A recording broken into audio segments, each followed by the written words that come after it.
I've always been a creature of habit, especially when it came to my morning routine. For the better part of a decade, my day started the same way. Alarm at 5:30 a.m., strong coffee, and then a 5-mile hike up Blackwood Hill. I was 28 back then, working remotely as a freelance graphic designer, and those early mornings on the trail were my sacred time. They were when I cleared my head, planned my day, and soaked in the quiet beauty of the woods before the rest of the world woke up.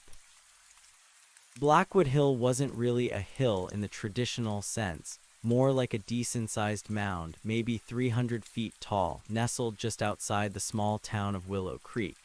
It was famous for its ancient oak trees and a clear view of the valley once you reached the summit.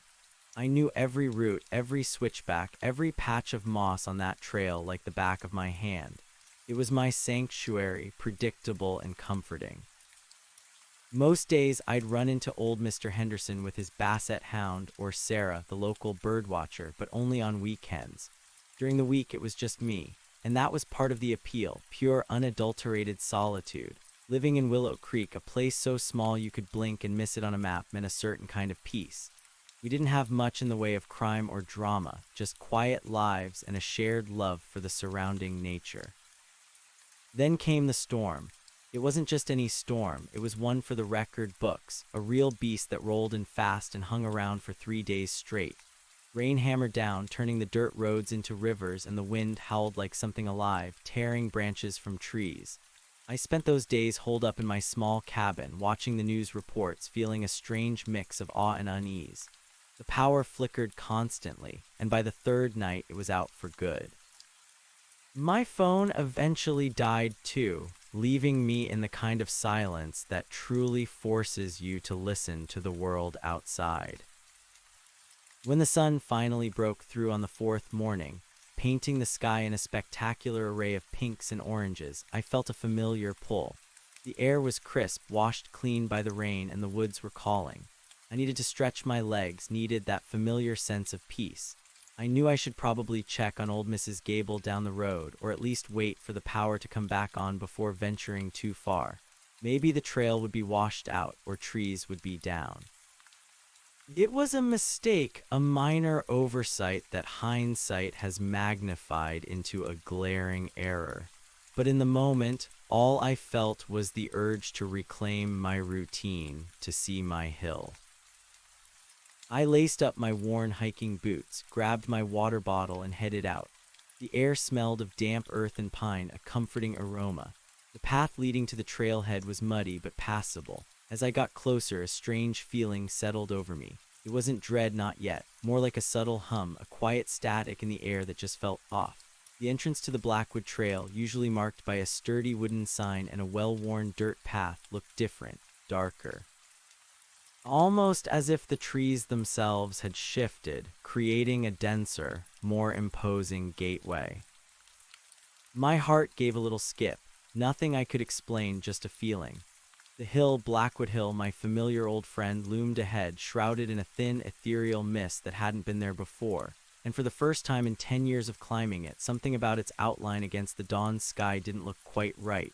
It seemed taller, impossible of course, just the mist playing tricks. But the seed of unease, that quiet, prickly feeling, had been planted. I shook my head, trying to dislodge the strange sensation. It was just the storm, I told myself, the 3 days of darkness and isolation playing tricks on my mind. The mist would burn off, the familiar contours of the hill would re-emerge, and everything would settle back into place. Blackwood Hill was a constant in my life, a steadfast landmark. It couldn't change. Taking a deep breath, I stepped onto the trail, or where the trail should have been. The well-trodden path I knew was gone, replaced by a tangle of freshly fallen leaves and muddy earth. The storm had done more damage than I expected. That explained it, I reasoned. The fallen branches, the churned-up ground, the thick canopy of leaves now on the forest floor all contributed to the illusion of a darker, denser entrance. It was just a mess, a big mess. I pushed forward, my boots sinking slightly into the soft ground. The air was heavy, damp, and smelled not just of pine and earth, but something else, something I couldn't quite place. A faint, earthy scent, deeper, older than just wet soil. It reminded me vaguely of very old, undisturbed places, like the inside of a forgotten root cellar or perhaps a cave. The usual markers were missing. The old, gnarled oak with the heart carved into its trunk by some long-ago lovers, not there. The cluster of wild ferns that always grew beside the first switchback, gone, replaced by an unfamiliar patch of dark, almost black moss. My heart picked up its pace again, this time with a more defined beat of apprehension. I tried to chalk it up to storm damage, to fallen trees changing the landscape, but the sheer completeness of the alteration was unsettling. It wasn't just a few broken branches, it was as if entire sections of the forest had been rearranged. I kept moving, trying to find anything that felt familiar. The ascent was steeper than I remembered, the ground beneath my feet more treacherous. Roots, usually predictable and worn smooth by countless footsteps, now snaked across the path in bewildering patterns, like veins bursting through the earth. Each step felt like a new discovery, a blind exploration rather than the confident stride of someone who knew every inch of their journey. The mist, rather than dissipating, seemed to thicken as I climbed, clinging to the ancient trees like a shroud. It muted the already dim morning light, turning the forest into a grayscale world where shadows danced at the edges of my vision. The silence, usually a comforting blanket on Blackwood Hill, was now oppressive. There were no bird calls, no rustling of small animals in the undergrowth, none of the familiar sounds of a waking forest. Only the rhythmic crunch of my boots on the damp earth and the increasingly loud thumping of my own heart. Panic, cold and sharp, began to prickle at the back of my neck. This wasn't Blackwood Hill. It couldn't be. My mind, a creature of logic and routine, fought against the mounting evidence. No, it's just the storm. Everything looks different after a major event, but my gut, a more primal part of me, screamed otherwise. This wasn't merely different, it was alien. I stopped, turning a full circle, scanning the dense woods. The trees themselves seemed different, taller perhaps, with thicker trunks and branches that twisted into grotesque, unfamiliar shapes like skeletal arms reaching for the sky. The leaves, even those still clinging to the branches, were a deeper, almost unnatural shade of green, absorbing the meager light rather than reflecting it. A shiver ran down my spine. I was disoriented, utterly, completely lost on a trail I'd walked nearly every day for a decade. The realization hit me with the force of a physical blow. I wasn't just off the path, I was somewhere I didn't recognize at all. My first instinct was to turn back, to retrace my steps, to find the true entrance, to shake off this bizarre illusion. But when I looked behind me, the path I had just ascended was gone, not merely obscured, but vanished. The mist was thicker there, swirling like a living entity, swallowing the trail whole. It was as if the forest had closed in behind me, erasing my passage. A genuine surge of fear, raw and untamed, shot through me. My breathing hitched. My hands trembled as I gripped the straps of my small backpack. This wasn't a game, a trick of the light, or a storm-induced hallucination. This was real, and I was alone. I forced myself to breathe deeply, trying to regain some semblance of control. Panic wouldn't help. Thinking, observation, those were my tools. My eyes darted around, searching for any familiar landmark.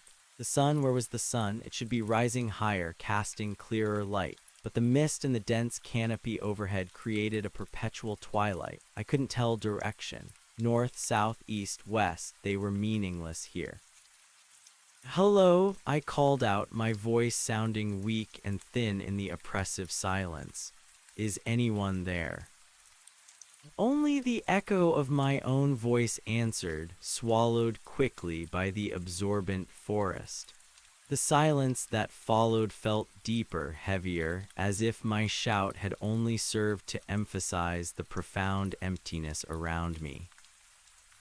I pulled out my phone, dead, of course. It had died on the third night of the storm. I'd forgotten to charge it. My mind, still grappling with the impossible, momentarily latched onto this familiar problem. No signal, no GPS, no way to contact anyone. I was truly cut off. My eyes fell upon a tree root, thick as my thigh, that snaked across what seemed like the path. It was covered in that dark, almost black moss. Hesitantly, I reached out and touched it. The moss was cold, damp, and surprisingly firm. As my fingers brushed against it, I felt a faint, almost imperceptible tremor beneath the surface, a subtle vibration that sent another jolt of unease through me. It was like touching something alive, something that was merely dormant. I recoiled my hand quickly. This was too much. My rational mind, the part of me that designed sleek logos and optimized user interfaces, was screaming for an explanation.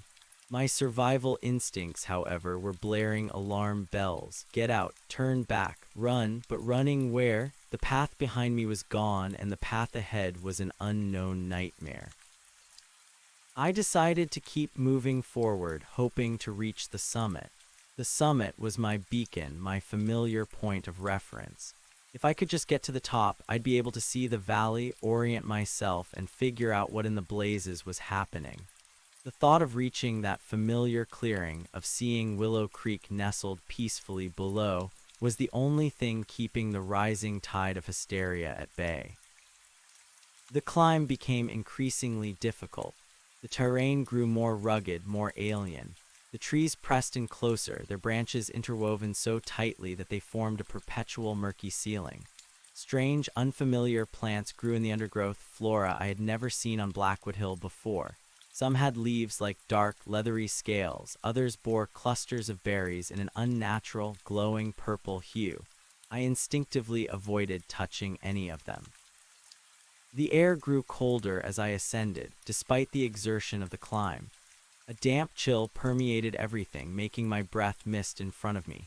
The silence was punctuated only by the drip of water from unseen leaves and a faint, almost subliminal hum that seemed to vibrate in the very air itself. It was a low, resonant frequency, just at the edge of hearing, like the deepest note of a distant, colossal bell, felt more than heard. It pulsed, a slow, steady rhythm that settled deep in my bones. My legs ached, my lungs burned, but I pushed on, driven by a desperate need for answers. Every few steps, I'd call out, "Hello, is anyone there?" hoping for a human response, but receiving only the mocking echo and the oppressive silence. The sense of profound isolation was crushing, heavier than the chill in the air. After what felt like hours, though I had no way to track time in this perpetual twilight, I noticed a subtle shift in the forest. The trees, though still densely packed, began to change. Their trunks became even thicker, their bark rougher, almost like petrified rock.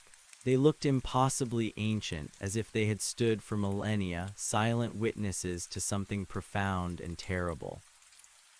Their branches, once reaching upwards, now seemed to twist and contort more horizontally, forming a kind of natural labyrinth above my head.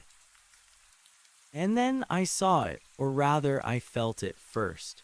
A faint glow, a flicker of unnatural light piercing through the heavy mist ahead. My heart leaped. Had I reached the summit? Was that the rising sun finally breaking through? Or perhaps a campfire, a sign of other people? A surge of desperate hope, potent and intoxicating, flooded through me.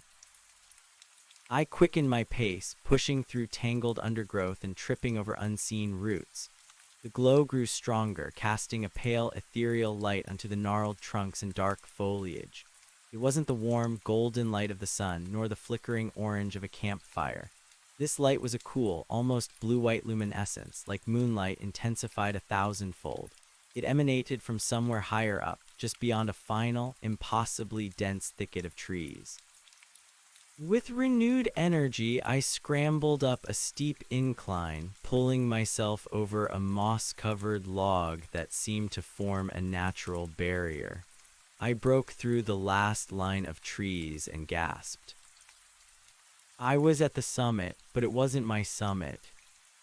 The familiar clearing where I always enjoyed the panoramic view of Willow Creek was gone.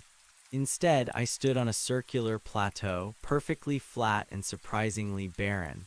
The ground was not earth, but a smooth, dark stone polished to a dull sheen, reflecting the strange light with an eerie luminescence.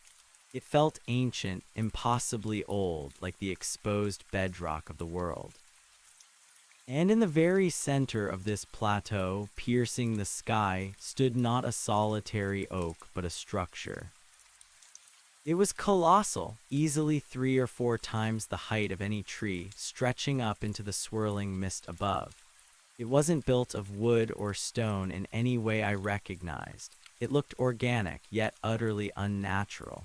The surface was a uniform, obsidian-black material that seemed to absorb all light, yet simultaneously emitted the faint, blue-white glow that had drawn me here. It pulsed softly in rhythm with the low hum that still vibrated in the air, a deep, resonant thrumming that I now realized was coming directly from the structure itself. Its form was impossible to describe with familiar terms. It wasn't a tower or a column or a monument. It seemed to defy geometry. It was smooth in some places, undulating in others, with strange, intricate patterns etched into its surface, lines and curves that didn't look like carvings, but rather felt like veins or circuitry beneath a dark skin. They shimmered with the same faint, internal light, like a pulse of energy just beneath the surface. My breath caught in my throat. My mind reeled, struggling to process the impossible sight. This wasn't just a storm-damaged trail. This was something utterly, fundamentally wrong. Something that should not exist. My Blackwood Hill, my quiet sanctuary, had been replaced by this impossible, colossal enigma. I stumbled backward, a guttural sound escaping my lips. My legs felt like jelly, my heart hammered against my ribs with terrifying force. Every instinct screamed at me to run, to flee this place of impossible horrors. But my feet felt rooted to the spot, my eyes transfixed by the alien architecture. As I stared, one of the intricate patterns on the surface of the structure, larger than the others, began to brighten. The blue-white light intensified, pulsing more rapidly, drawing my gaze like a moth to a deadly flame.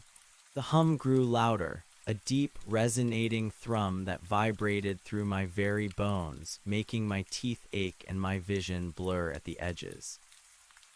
The air around the structure grew heavy, charged with an unseen energy. A faint smell, something sharp and metallic like ozone after a lightning strike, mingled with the older, earthy scent I'd noticed on the trail. It was overwhelming, disorienting. I felt a strange pressure building behind my eyes, a dizzying sensation that threatened to pull me under. The brightened pattern continued to glow, its lines becoming more defined, more intricate, revealing a complexity that defied human design. It was like looking into a kaleidoscope of living light, shifting and reforming, drawing me deeper into its impossible geometry. Then, with a soft, almost imperceptible click that I felt more than heard, a section of the massive structure where the light was brightest began to shift. It wasn't a door, not in any sense I understood. It was more like a seam, a line that had always been there but was now revealing its true purpose. The dark, obsidian-like material seemed to flow and ripple, parting slowly, silently like liquid shadow. A gap, perhaps 20 feet high and 10 feet wide, began to open, revealing an interior that was even darker than the outside of the structure, a void that seemed to swallow the already faint light. Yet, from deep within this opening, a new light began to emerge. Not the cool blue-white of the surface, but a warm, pulsating amber, soft and inviting, yet utterly unnatural. It wasn't a window nor a portal, it was simply an opening, and from its depths something started to move. My breath froze in my lungs. My mind, which had been valiantly trying to find rational explanations, a new experimental weather station, a clandestine government project, finally shattered under the weight of the impossible. This was not human. This was not of this world. The amber light intensified, casting long, wavering shadows across the dark stone plateau. The hum deepened, vibrating through me until I felt dizzy and disoriented. My vision swam and my knees threatened to buckle. I wanted to scream, to run, but my body refused to obey. I was paralyzed, caught in the grip of an ancient, primal fear. Then a shape emerged from the amber void. It was tall, easily 10 feet, and moved with a fluidity that was both graceful and terrifying. Its form was slender, almost skeletal, yet powerfully built. Its skin, if it was skin, was a deep iridescent purple, shimmering with the same faint luminescence as the structure itself. It had long, elegant limbs that ended in slender, multi-jointed digits, each tipped with a sharp, black claw. Its head was elongated, narrow, with no discernible nose or mouth. Two large, almond-shaped eyes, glowing with the same internal amber light, dominated its face. They held no discernible pupils, no whites, just pure liquid light. And as it stepped fully onto the plateau, those eyes turned directly toward me. I felt a connection, a probe, not physical but mental. A cold, piercing sensation that seemed to bypass my skull and delve directly into the deepest recesses of my mind. It wasn't a voice, not a language I recognized, but a pure, unfiltered presence that flooded my consciousness. It was ancient, vast, and utterly, terrifyingly alien. I stumbled again, finally breaking free of my paralysis, though it was more of a desperate scramble backward than a deliberate escape. My heart was a frantic drum against my ribs. My mouth was dry, and a scream tore its way out of my throat, raw and ragged, but it sounded like a whisper in the face of this impossible being. The creature didn't move any further from the opening. It simply stood there, its luminous eyes fixed on me, its head tilted slightly, as if observing a curious specimen. The amber light from within the structure pulsed in rhythm with my own terrified heartbeat. The hum intensified, vibrating through my very bones, making my vision swim. I could feel its awareness, its silent gaze stripping away my defenses, sifting through my thoughts, my memories, my very essence. It was an invasion, a violation of the most intimate kind.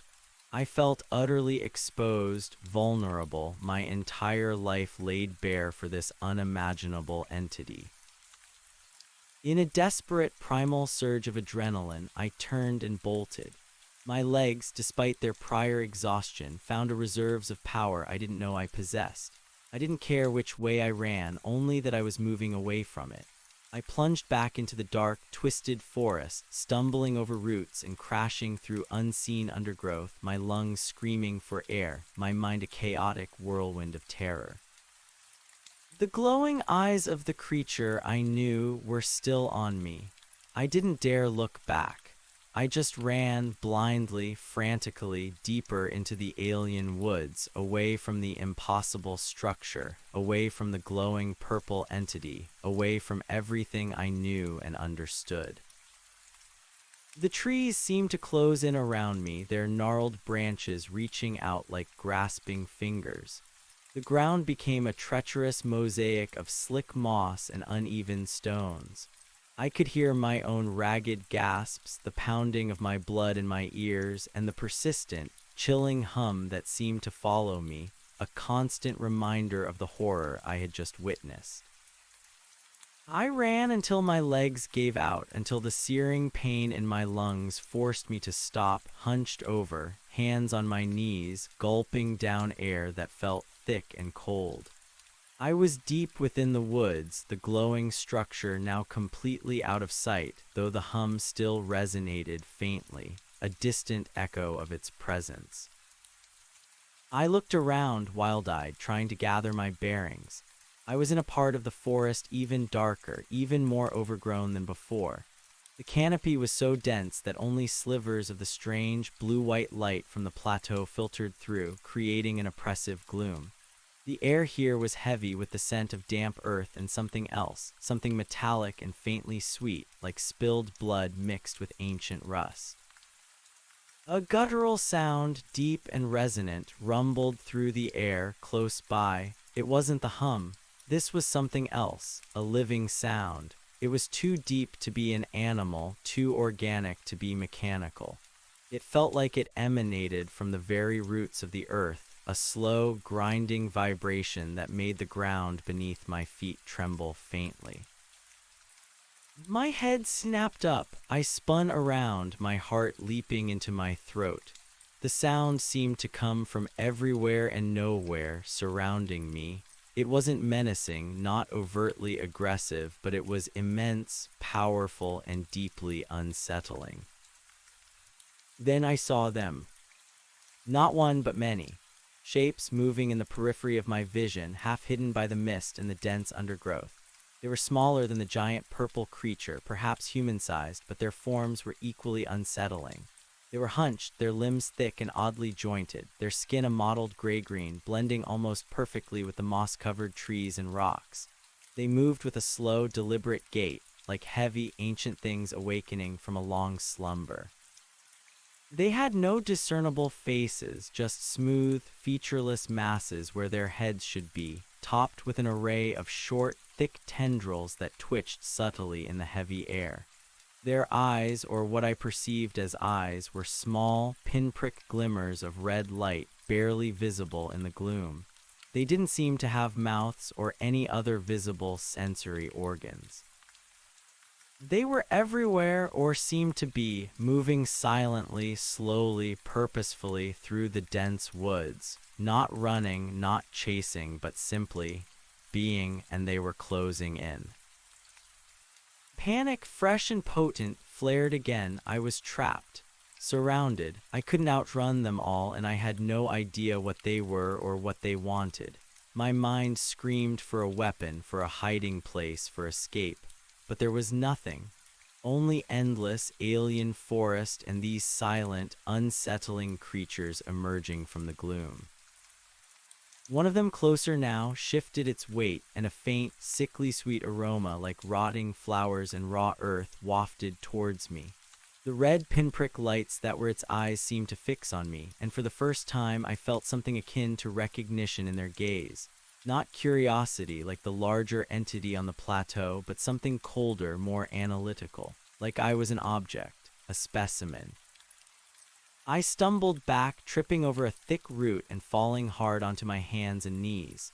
The impact jarred me, sending a fresh wave of terror through my already frayed nerves. The gray-green creatures continued their slow, deliberate approach, their forms becoming clearer, their silent movements more menacing. The low, guttural rumble continued, a collective sound that seemed to emanate from their very forms. I pushed myself up, scrambling backwards, my eyes darting frantically from one creature to another. They weren't moving fast, but they were inexorable, closing the circle. There was no aggression in their movements, no visible malice, but that only made them more terrifying. They moved with the cold, unfeeling purpose of a natural force, like a rising tide or a slowly collapsing wall. My gaze fell upon a particularly dense thicket of thorny bushes nearby, its branches intertwined to form an almost impenetrable barrier.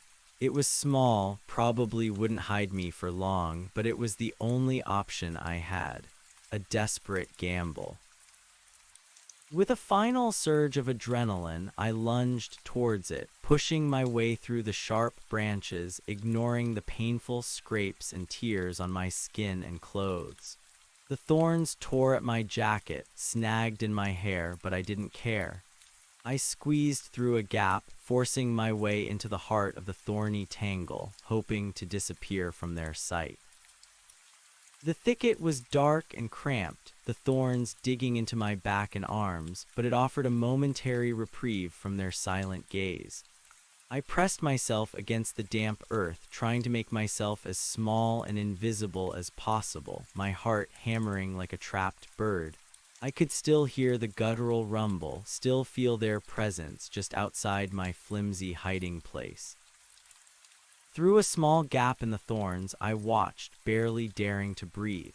The gray-green creatures had stopped their advance. They were standing just outside the thicket, their featureless heads tilted slightly, their red pinprick eyes scanning the area. They didn't seem to know exactly where I was, but they knew I was close.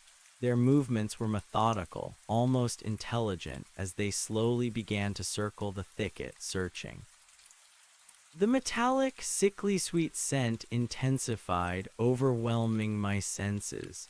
My head throbbed, my eyes burned. The prolonged stress, the lack of food and water, the sheer impossibility of what I was witnessing was taking its toll. My grip on reality felt tenuous, like a thread about to snap. I closed my eyes, trying to block out the sight to make it all disappear. This isn't real. This can't be real. But the hum, the rumble, the scent, they were all too real, too visceral. Then, through the cacophony of my own fear, a new sound cut through the air. A high-pitched, piercing shriek. It was unlike anything I had ever heard, a sound of pure agony and primal terror. It didn't come from the gray-green creatures, nor from the giant purple entity. It was distinctly human. My eyes snapped open. The shriek echoed through the dense woods, fading slowly into a choked gasp, followed by a sickening wet thud. It was close, too close, and it sounded like it had come from the direction of where I thought Willow Creek should be. My blood ran cold. Other people, someone else was here. Someone else was experiencing this nightmare, and they were in terrible, terrible danger. The gray-green creatures outside my thicket seemed to pause, their red eyes all turning in the direction of the shriek. They remained motionless for a long moment like statues. Then with a slow, deliberate unison they began to move again, their heavy forms shuffling away from the thicket, deeper into the forest, towards the source of the scream. The guttural rumble, their collective sound, seemed to grow louder, more insistent as they lumbered off. I stayed hidden, barely daring to breathe, until the last of their gray-green forms disappeared into the gloom, and the rumbling faded into the general oppressive silence of the alien woods. Only then, slowly, tentatively, did I begin to move. My body ached, my clothes were torn, and my mind was a terrifying mess of confusion and dread. But the sound of that human scream, raw and desperate, had ignited something within me beyond pure self-preservation. It was a call for help.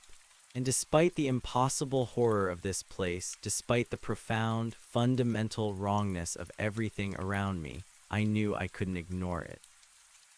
With trembling hands, I pushed my way out of the thorny thicket, wincing as the sharp branches scraped against my already wounded skin. I stood in the heavy gloom, disoriented, utterly terrified, but with a new, grim resolve settling in my gut. I had to find out what happened. I had to find who had screamed. And if there was any chance, any sliver of hope, I had to help them. I took a deep, shaky breath, the metallic, sweet smell of the forest filling my lungs. I didn't know where I was or what I was facing.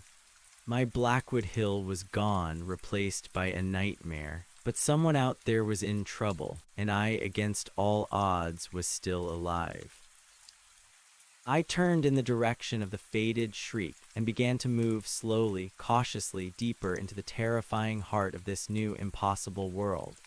Every shadow seemed to hold a lurking terror. Every rustle of unseen leaves sent my heart into a frantic rhythm. The hum was still there, a constant thrum beneath the surface of reality, a reminder of the giant, pulsing structure at the summit and the impossible creature it contained. And the taste of ozone and decay was thick in the air. I knew with absolute certainty that my world, Willow Creek, and perhaps the entire reality I had known had shifted irrevocably, and I was trapped within this new, horrifying one. I moved like a ghost through the labyrinthine woods, every nerve screaming, every shadow a potential predator. The ground beneath my worn boots was a treacherous mosaic of slick moss and unseen roots, each step a gamble against a stumble. My eyes, wide and darting, tried to pierce the oppressive gloom, but the canopy was a thick, unyielding lid, trapping the pervasive twilight within. The air, thick with that metallic, sickly sweet scent, felt heavy in my lungs, each breath a conscious effort. The hum, that low, resonant thrum from the impossible structure, was a constant throb at the edge of my hearing, a deep bass note in the symphony of my terror. And the guttural rumble, the collective sound of the gray-green creatures, seemed to ripple through the earth itself, a chilling reminder of their presence, now faded into the distance but not gone. I kept the memory of that human shriek, raw and desperate, burning like a cold ember in my gut. It was the only thing propelling me forward, a desperate counterweight to the instinct to curl up and vanish. I moved in the general direction of the sound, a compass needle spun wild by fear. The forest here was even more unsettling. Trees impossibly ancient, with bark like petrified rock, intertwined their branches into a grotesque natural cage. Strange, luminous fungi in shades of sickly green and violet pulsed softly on their trunks, casting faint, ethereal glows that did more to distort than illuminate. The silence, when the rumbling receded, was the most terrifying sound of all, broken only by the frantic beat of my own heart and the distant, almost subliminal hum. After what felt like an eternity, but could have only been minutes, I stumbled upon a clearing. It wasn't a natural clearing, not really. More like a patch of ground where the trees had been violently cleared, their broken trunks and shattered branches strewn haphazardly. The air here was even heavier with the metallic scent, almost overpowering, and a fresh wave of nausea washed over me. Then I saw it, or them. Lying on the dark, mossy ground were 3 figures, human figures. My breath hitched, my heart hammered, so loud I was sure it would give me away. I crouched low behind a fallen, moss-covered log, forcing myself to observe before acting. The bodies were still, too still. The first was a man, face down, his clothes torn and caked with mud. A flash of familiar plaid on his shirt sent a jolt of recognition through me. Mr. Henderson. Old Mr. Henderson, who walked Blackwood Hill every morning with his basset hound. But where was the dog? My eyes scanned frantically, but saw no sign of a dog. The second figure closer to me was a woman. Sarah, the birdwatcher. She lay on her back, her wide-brimmed hat askew, exposing a face twisted in a silent scream. Her binoculars were clutched tightly in one hand, shattered lens glinting dully. The third was a younger person, partially obscured by a thick, dark bush. I couldn't tell who it was. But it was what surrounded them, what they lay in, that truly turned my stomach. A viscous, dark fluid, shimmering with an iridescent sheen that mirrored the giant creature's skin, pooled around them. It wasn't blood, not quite. It was too thick, too dark, and pulsed faintly with that same internal blue-white light that emanated from the summit structure. It looked like spilled motor oil, but it was organic, living.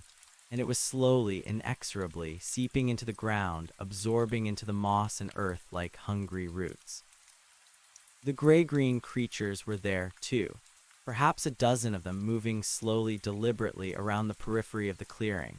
They weren't touching the bodies or the strange fluid. They seemed to be observing. Their pinprick red eyes gleamed in the dim light, scanning the scene with that chillingly analytical gaze. The low, guttural rumble continued, a collective, almost meditative sound, as if they were performing some ancient, incomprehensible ritual. My stomach heaved and I clamped a hand over my mouth, fighting back the bile. This was beyond anything I could have imagined. My neighbors, dead, and this was what had done it, or what had allowed it. A wave of impotent rage, hot and sharp, flared through the terror. These were good people, Willow Creek people. They didn't deserve this. But what could I do? I was one person, unarmed, terrified, and lost in an alien nightmare. These creatures, both the giant one at the summit and these smaller ones, were completely beyond my comprehension. As I watched, one of the gray-green creatures closest to Sarah shifted its weight. It moved towards the strange, iridescent fluid, extending one of its thick, multi-jointed limbs. The limb didn't have claws like the larger entity, but instead ended in a broad, flat disc. The disc pressed into the dark fluid, and for a moment, nothing happened. Then, with a faint, slurping sound that turned my stomach again, the fluid began to recede, absorbed into the creature's limb, flowing up its arm and into its mottled gray-green body. It was feeding, or collecting, or something even more horrific. The sight broke something in me. I couldn't just watch. I had to do something. Even if that something was just finding out what had happened to Mr. Henderson's dog. It was a small, desperate thought clinging to the familiar in a world utterly unmoored. I took a shaky breath, trying to calm my racing heart. I needed to move, to circle around, to get a better vantage point, to look for any sign of life, any clue, any escape route. But I was so exposed. Suddenly, a twig snapped directly behind me. My blood ran cold. I froze, every muscle tensed, my breath caught in my throat. I hadn't heard anything approaching. The silence had been absolute. Slowly, agonizingly, I turned my head just an inch. Standing there, less than 10 feet away, was another of the gray-green creatures. It was larger than the others, its form a little more defined, a little more jagged. Its red pinprick eyes were fixed directly on me, gleaming with an unnerving intensity in the gloom. It had been there the whole time, perfectly still, perfectly silent, waiting. I had been so focused on the clearing, on the horror unfolding there, that I had missed the one right behind me. It didn't move, it simply observed. The low, guttural rumble, I now realized, was emanating directly from it, a deep, vibrating hum that pulsed through the air, resonating in my bones. Panic, cold and absolute, seized me. My mind went blank, save for the primal urge to flee. I scrambled to my feet, ready to bolt, but my legs felt heavy, unresponsive. And then a faint metallic clink. It wasn't the creature, it was from the thicket of thorny bushes I had hidden in before. My eyes darted to it.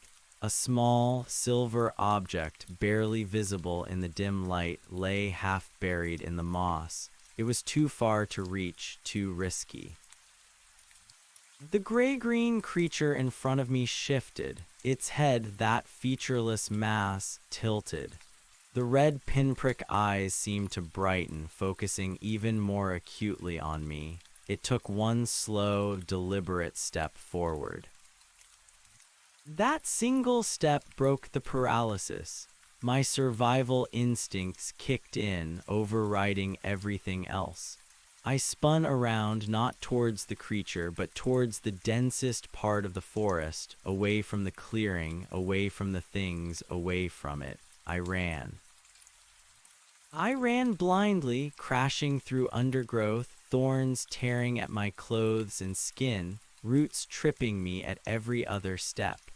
The metallic scent was overwhelming, mixed now with the sickly sweet aroma of the creatures. The guttural rumble grew louder, closer, multiplied by the presence of all the creatures now alerted to my flight. I could hear them behind me, not running fast, but moving with an inexorable, heavy shuffle. They were closing in. I could feel the vibrations of their movements through the earth, a deep, unsettling tremor.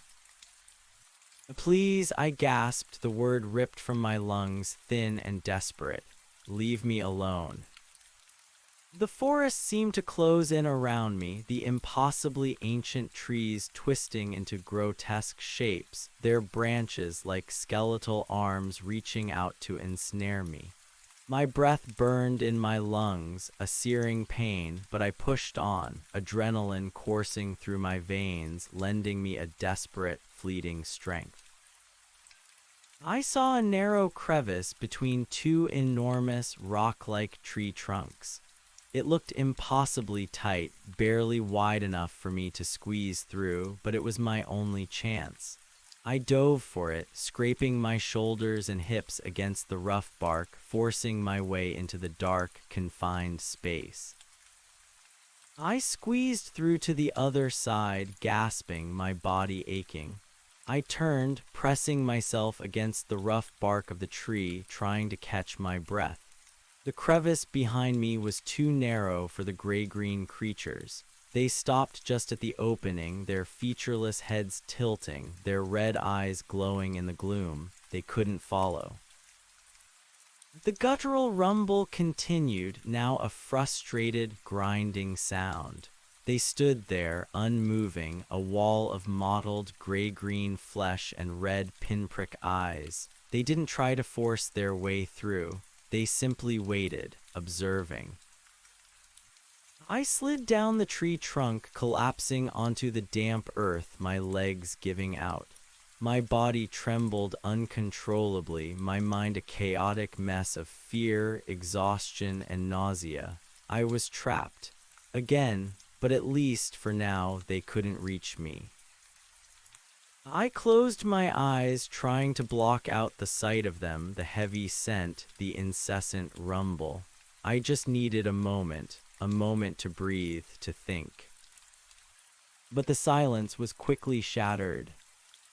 A high-pitched, almost mechanical whine, growing rapidly in intensity, began to emanate from somewhere above me. It was sharp, piercing, unlike any sound I had heard in this alien forest so far. It cut through the hum, through the rumble, through the ringing in my ears. My eyes snapped open. I looked up, straining to see through the dense canopy. A patch of the thick, dark foliage directly above me began to shimmer. The blue-white light from the summit pulsed with increased vigor, reflecting off something metallic. Then, with a sound like tearing fabric mixed with grinding gears, the canopy above me ripped open. Something descended from the newly formed opening. It wasn't one of the creatures. This was different. It was a metallic sphere, roughly the size of a beach ball, its surface a dull dark silver, seamless and smooth. It hovered silently in the air, perhaps 20 feet above me, its descent controlled and precise. As it reached its hovering altitude, a soft, pulsating green light began to emanate from a small aperture on its underside. The green light wasn't harsh. It was warm, almost inviting, a stark contrast to the blue, white, and amber I'd seen before. The sphere rotated slowly, its green light sweeping across the forest floor, passing over the gray-green creatures, over my hiding spot, over the very ground itself. It felt like it was scanning, searching for something with an unblinking, mechanical gaze. The gray-green creatures at the crevice remained motionless, their red eyes fixed on the hovering sphere, their rumbling subsiding into a low, apprehensive murmur. They didn't seem to understand it any more than I did, but they recognized its authority or its danger. The sphere's green beam swept over me. I froze, trying to disappear into the bark of the tree. I held my breath, my heart pounding in my chest. Had it seen me? Was it looking for me? The beam passed over, then returned, lingering for a fraction of a second longer on my position. I felt a faint, almost imperceptible warmth where the light touched me like a mild static charge. Then the sphere emitted a series of soft, resonant beeps. Not aggressive, not alarming, but strangely melodic, like a forgotten lullaby played on glass chimes. And in response to these beeps, the aperture on its underside opened wider, revealing a complex array of tiny, interlocking mechanisms within. From the center of this array, a single, slender appendage extended. It was thin, metallic, ending in a delicate, multi-pronged claw like a tiny robotic hand.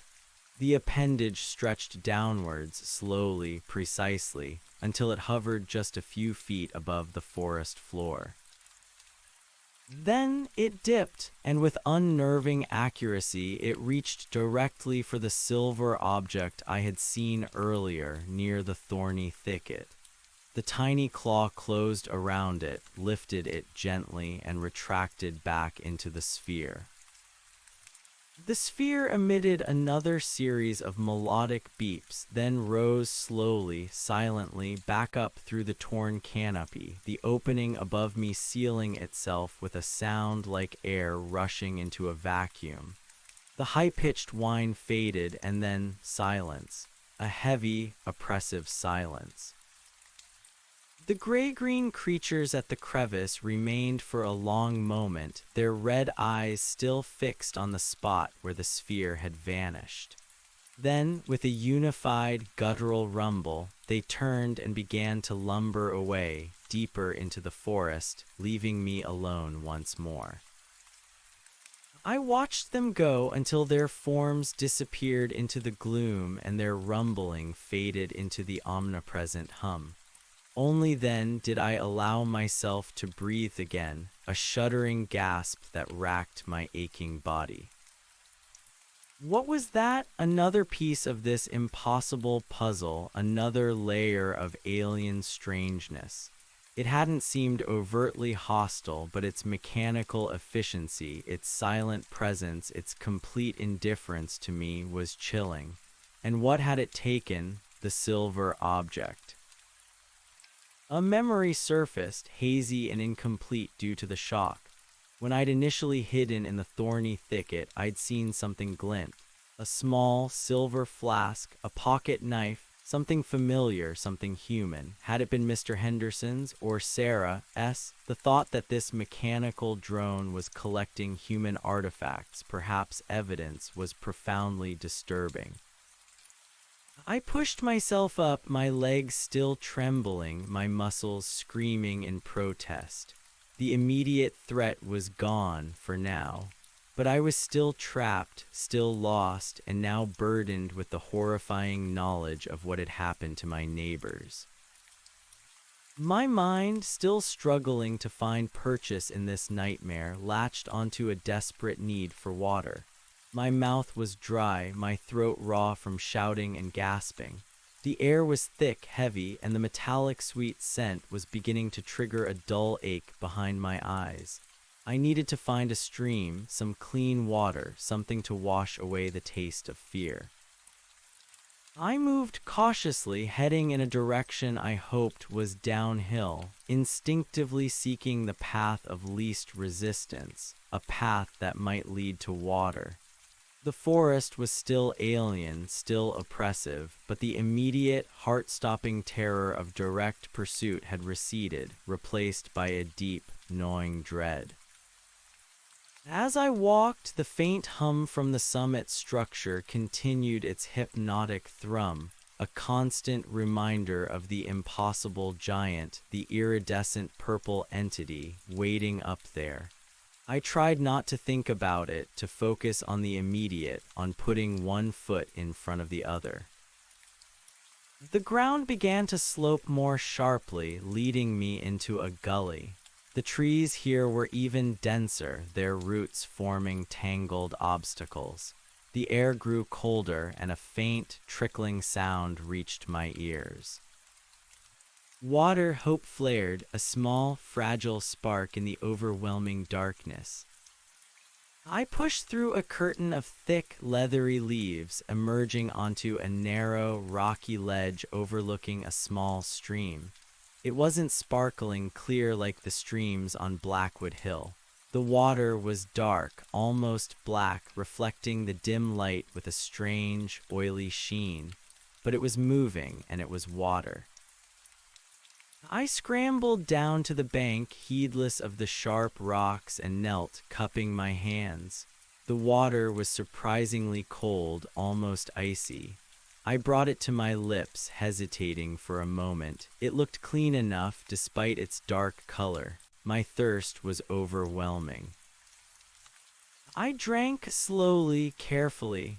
The water tasted metallic, faintly earthy, with an underlying bitterness. It wasn't refreshing, not truly, but it quenched the burning thirst, bringing a small measure of relief to my raw throat.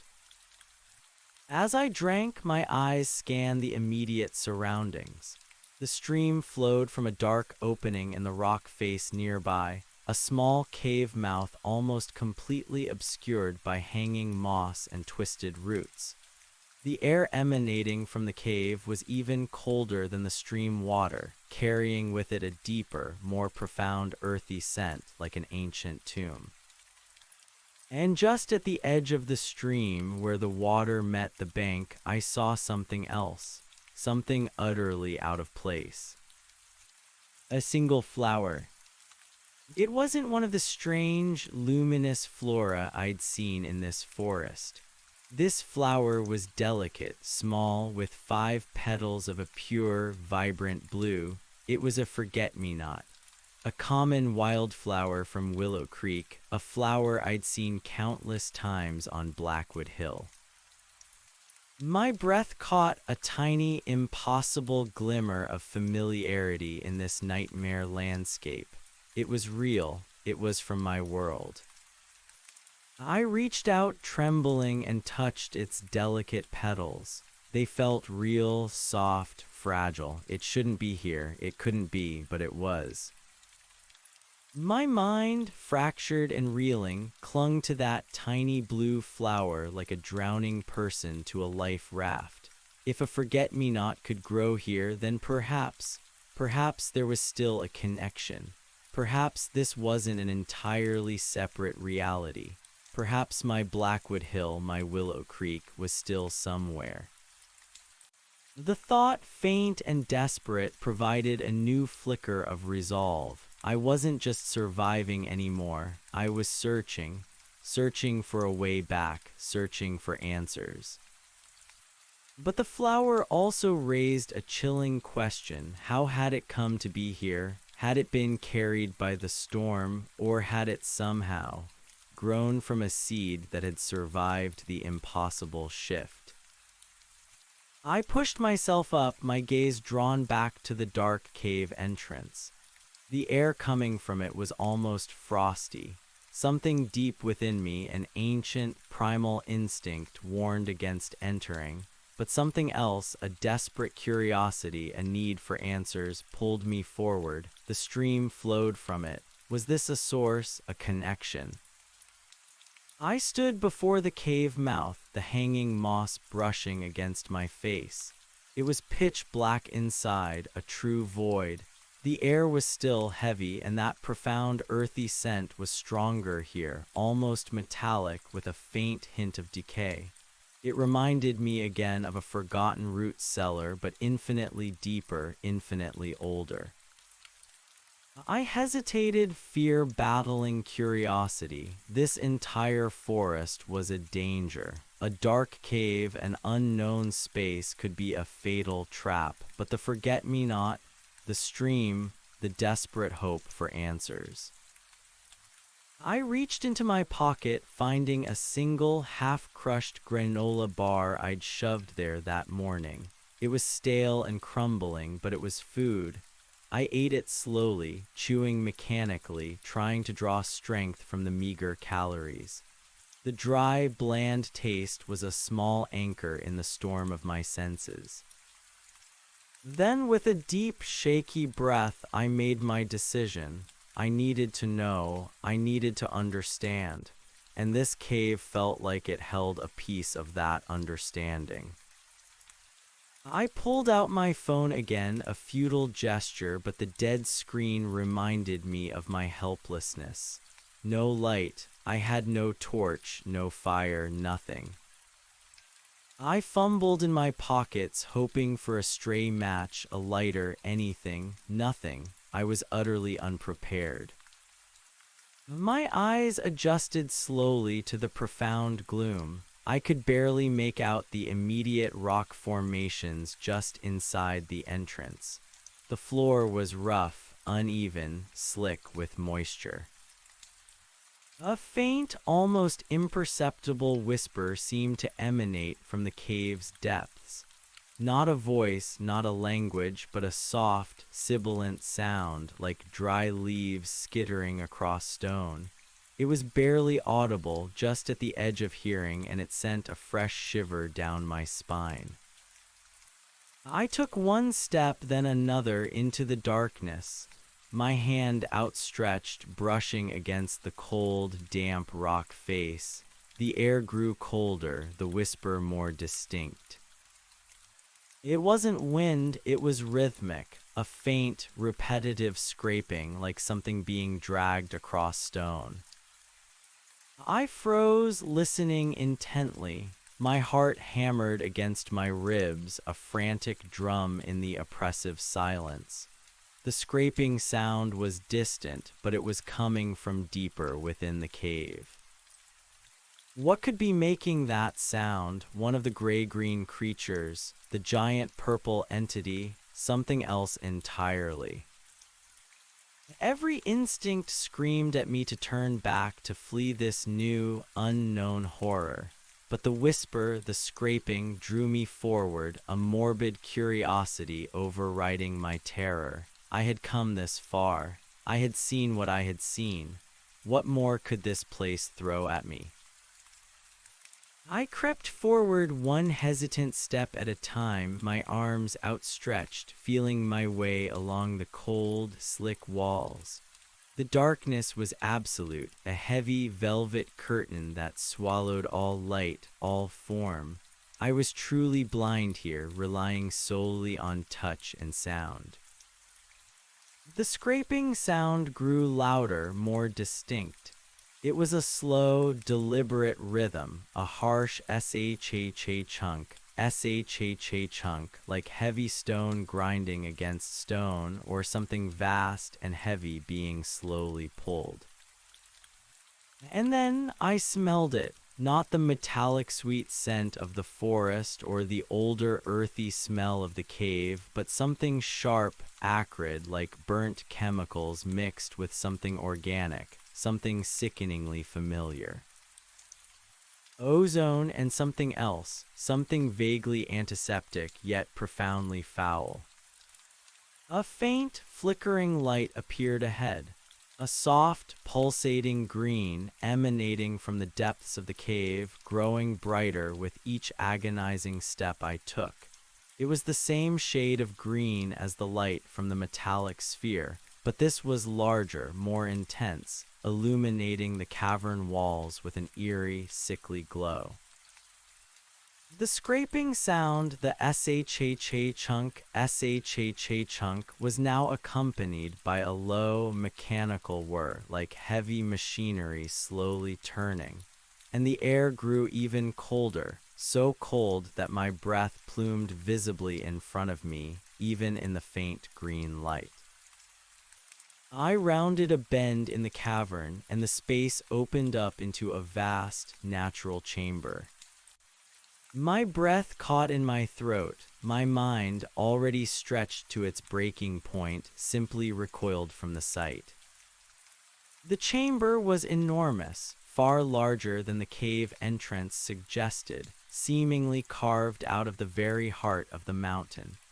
It was dimly lit by multiple sources of that pulsating green light, which seemed to emanate directly from the very walls and ceiling of the cave, like luminous veins woven into the rock itself. And in the center of this colossal chamber, suspended in the air by invisible forces, was an object that defied description. It was colossal, easily 50 feet long, an elongated, organic metallic form that was vaguely reminiscent of a giant chrysalis or cocoon. Its surface was a dull, dark gray, studded with shimmering patches of the same iridescent purple as the giant creature on the summit. Lines of the pulsating green light ran along its length like circuitry beneath a translucent skin. It was slowly, almost imperceptibly, rotating, and with each rotation, a rhythmic shha chunk sound filled the chamber, accompanied by the low, mechanical whir.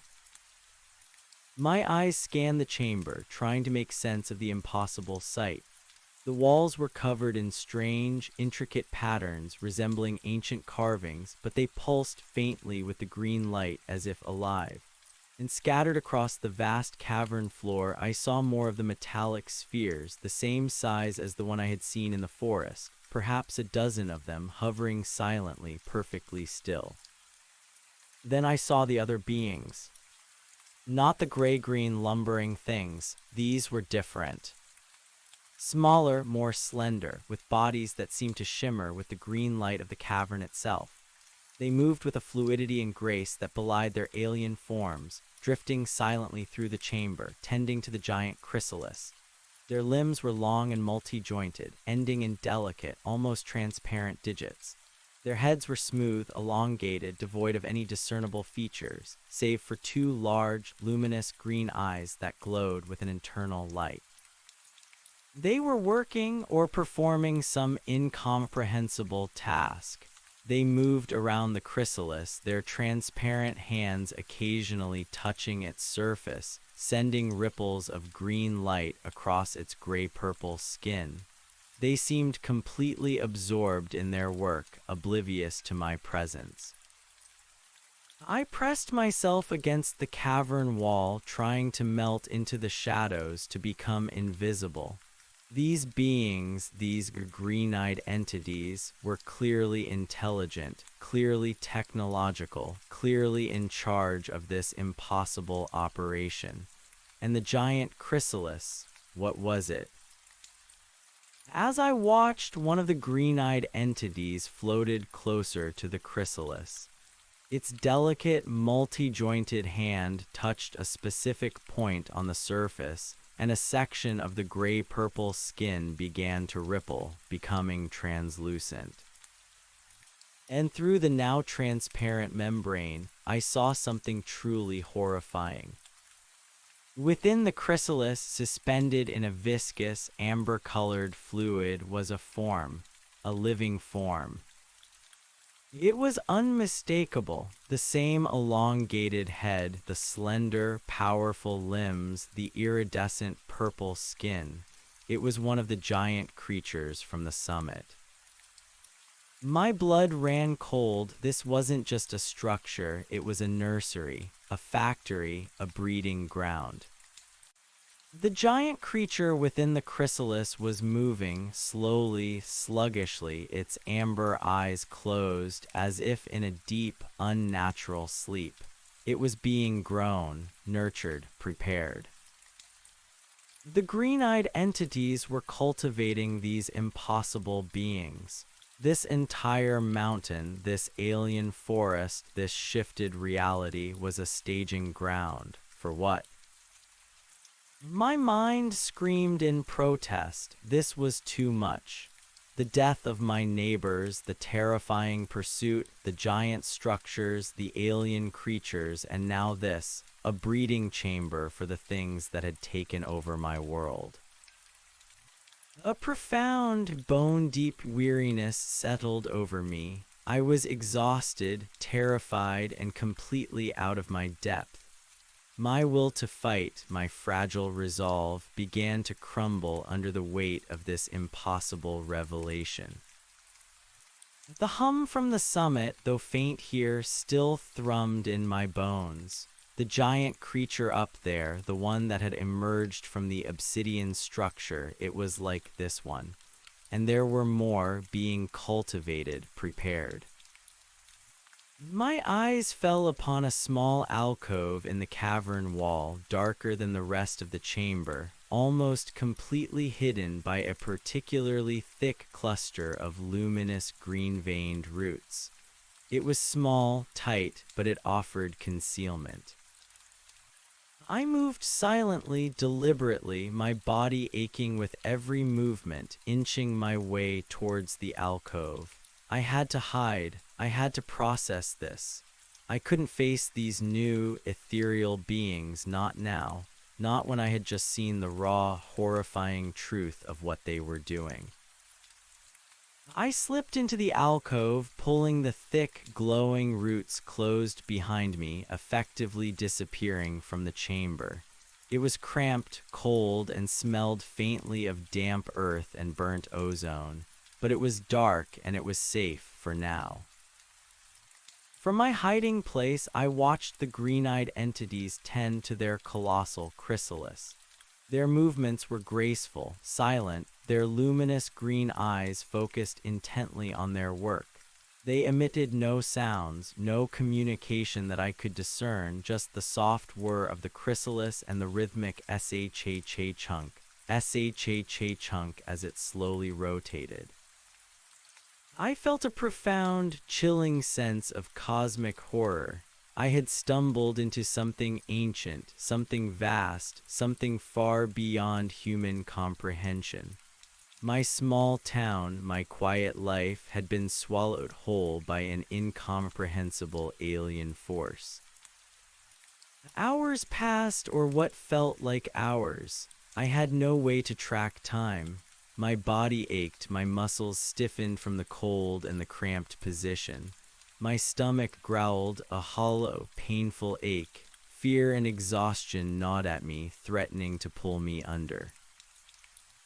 The green-eyed entities continued their work, their silent vigil over the colossal chrysalis. I watched, mesmerized and horrified, as they performed their strange rituals, their delicate, transparent hands flickering across the glowing veins of the chrysalis.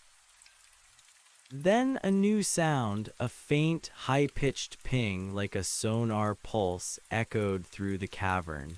It came from one of the hovering metallic spheres on the floor. Immediately, all the green-eyed entities paused their work. Their luminous green eyes turned in unison towards the source of the sound, a single metallic sphere on the far side of the chamber. The sphere emitted another ping, slightly louder this time, and then, from its smooth, seamless surface, a section began to glow with a soft, amber light. The amber light pulsated, intensified, and then, slowly, a shimmering projection began to emerge from the sphere, hovering above it like a mirage. It was a holographic projection, and what it showed sent a fresh wave of terror through me, colder and sharper than anything I had felt before. The projection was a detailed, three-dimensional map, a map of Earth, and specifically a detailed map of Willow Creek. My Willow Creek. The entire valley was laid out with intricate topographical details. My cabin was marked. Mrs. Gable's house was marked. Every familiar landmark, every road, every small house in my town was there. And overlaid on this map, glowing with the same eerie green light as the cavern, were symbols. Lines radiating outwards from the center of what used to be Blackwood Hill, spreading across the valley, connecting to every marked structure, every house, every part of my town. The green-eyed entities gathered around the projection, their luminous eyes focused on it with an intensity that bordered on reverence. They didn't speak, but I could feel a tangible sense of purpose, of cold, calculating analysis radiating from them. The symbols on the map began to change. Some lines glowed brighter, others faded. New symbols appeared, small, almost imperceptible dots moving slowly along the green lines, radiating outwards from the core of the mountain. My blood ran cold, the dots, they were moving and they were spreading. It was a hostile takeover, an invasion, not with ships and lasers, but with a silent, subtle, profound shift in reality. This was a slow, methodical assimilation. The things I had seen, the altered landscape, the changed trees, the pervasive hum, the gray-green creatures moving through the forest, the metallic drone collecting artifacts, the dead bodies of my neighbors. It was all part of a larger plan, a horrifying, incomprehensible alien plan. The mountain, Blackwood Hill, was not just a portal or a displaced anomaly. It was a heart, the heart of this alien operation, and it was pumping something, some unseen force, some insidious influence out into my world, into Willow Creek. The giant purple creature at the summit, the ones being cultivated in the chrysalis, they were perhaps overseers.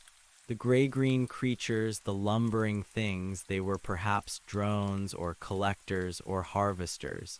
And these green-eyed entities, silent and analytical, they were the architects, the engineers, the strategists.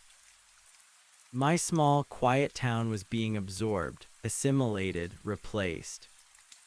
A cold, hard knot of desperation formed in my stomach. Willow Creek, my home, my people, they were unknowingly being enveloped by this impossible horror. I had to warn them, I had to, even if it was futile, even if I had no idea how to escape, how to communicate, how to even begin to explain what I had seen. I couldn't just hide here and watch my world vanish. The holographic map pulsed with green light, the small dots continuing their inexorable spread, reaching further and further into the valley, enveloping everything I knew. I took a deep, shuddering breath, the air in the alcove cold and metallic. My fear was still there, a constant companion, but now it was tempered by a fierce, desperate urgency. I knew I couldn't stay hidden forever. I had to move. I had to try. I had to find a way out of this nightmare mountain, back to Willow Creek, to sound the alarm, to somehow, impossibly, fight back. I pressed myself against the cold rock, watching the alien map of my world slowly, silently, change. The green-eyed entities continued their silent observation, their luminous eyes fixed on the unfolding process. My world was gone, but perhaps, just perhaps, I could still save what remained of it. I waited, my heart pounding, for my chance, for an opportunity to slip past the silent, green-eyed architects and somehow, against all odds, escape the heart of this impossible nightmare. I didn't know what I would do or where I would go, but I knew I couldn't stay. Not now, not after what I had seen. Willow Creek was being consumed, and I was the only one who knew. The pulsing green light of the holographic map continued to spread across the cavern, charting the silent, insidious takeover of my world. Every familiar street, every quiet home in Willow Creek was a node in this alien network. The small, glowing dots on the projection, moving like an unseen infection, were now halfway across the valley, inching ever closer to the familiar cluster of houses that made up the town proper.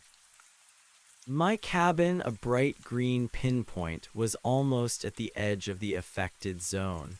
Time was running out. My muscles screamed from the cramped position, but I dared not move. The green-eyed entities remained transfixed by the projection, their luminous gazes cold and analytical. They were silent architects of oblivion, dissecting my home with dispassionate precision. A desperate primal energy began to burn within me, pushing back against the fear and exhaustion. I had to get out. I had to warn someone, anyone. I watched, holding my breath, as one of the green-eyed entities extended a delicate, multi-jointed limb towards the holographic map. Its transparent digits hovered over the projection, and then with an imperceptible shift, the map zoomed in, focusing on a specific area, the Willow Creek Town Square. A cluster of lines pulsed brighter there, and the small dots seemed to accelerate their advance towards it. They were targeting the heart of my community. A wave of icy dread washed over me. The town square was where people gathered, where the weekly market was held, where life felt most normal. If they reached the town square, what would happen? What would this silent assimilation look like when it fully engulfed a populated area? I couldn't wait any longer. I had to take a chance. I scanned the chamber, looking for any shift in their attention.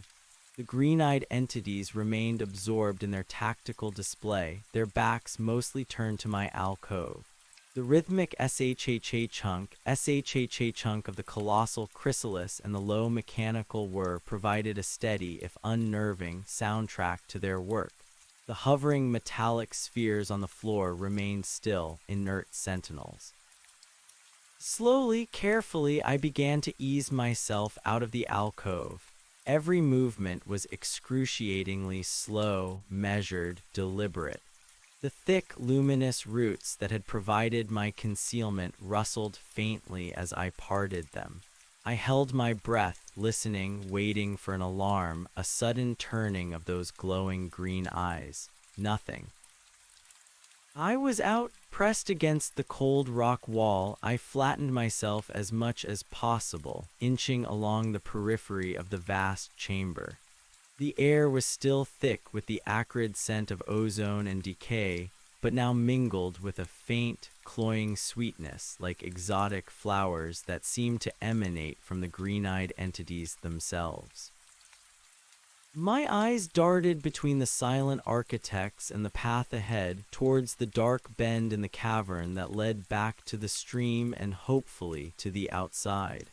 My heart hammered against my ribs, a frantic drum against the backdrop of the cave's alien machinery. Each step was a silent prayer, each breath a tightrope walk. I passed by one of the hovering metallic spheres. It was closer than I thought, its dull silver surface reflecting the pulsating green light from the walls. I could almost feel a faint thrumming from it, a contained energy. I resisted the urge to look at it for too long, focusing solely on movement, on escape. I was almost to the bend, just a few more feet.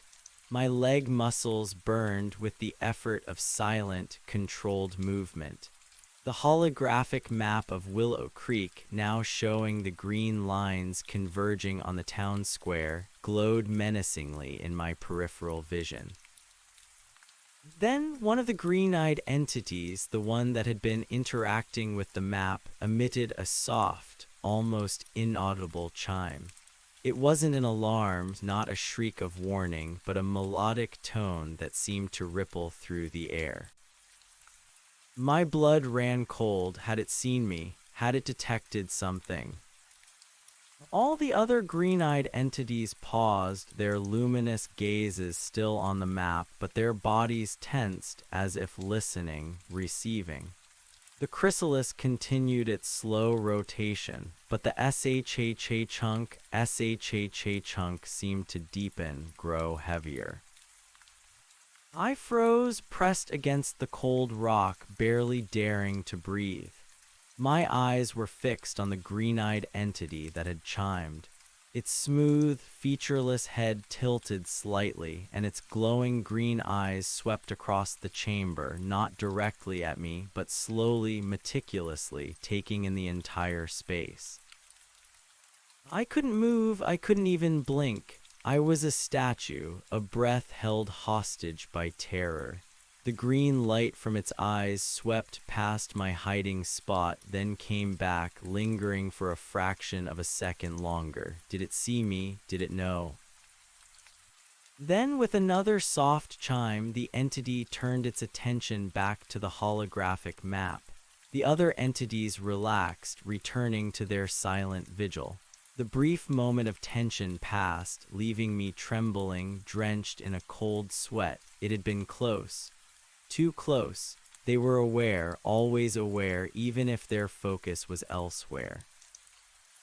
I seized the moment, pushing forward, my movements a little less cautious, a little more urgent. I rounded the bend, plunging back into the absolute darkness of the cavern tunnel. The green light from the main chamber faded quickly, swallowed by the oppressive gloom. I stumbled, my hands scraping against the rough rock walls. I was in a hurry now, driven by the urgency of Willow Creek's encroaching doom. The tunnel twisted and turned, and I could feel the ground sloping gently upwards, away from the stream, away from the core of the mountain. The metallic sweet scent of the forest, the earthy smell of damp rock, and the underlying hint of decay became my guides. I pressed on, ignoring the aches and pains, the burning in my lungs. My only goal was to reach the surface, to feel the cold, damp air of the alien forest again. After what felt like an eternity, the darkness ahead began to lighten. A faint, almost imperceptible gray replacing the absolute black. Then, a sliver of the strange, blue-white light of the alien forest appeared, filtering through the hanging moss at the cave mouth. Freedom, almost. I burst out of the cave, gasping for air, collapsing onto the rocky bank beside the dark, oily stream. The blue-white light of the forest was dim, but it was light. I was out. I pushed myself up, my eyes scanning the surrounding woods. The same impossibly ancient trees, the luminous fungi, the oppressive gloom.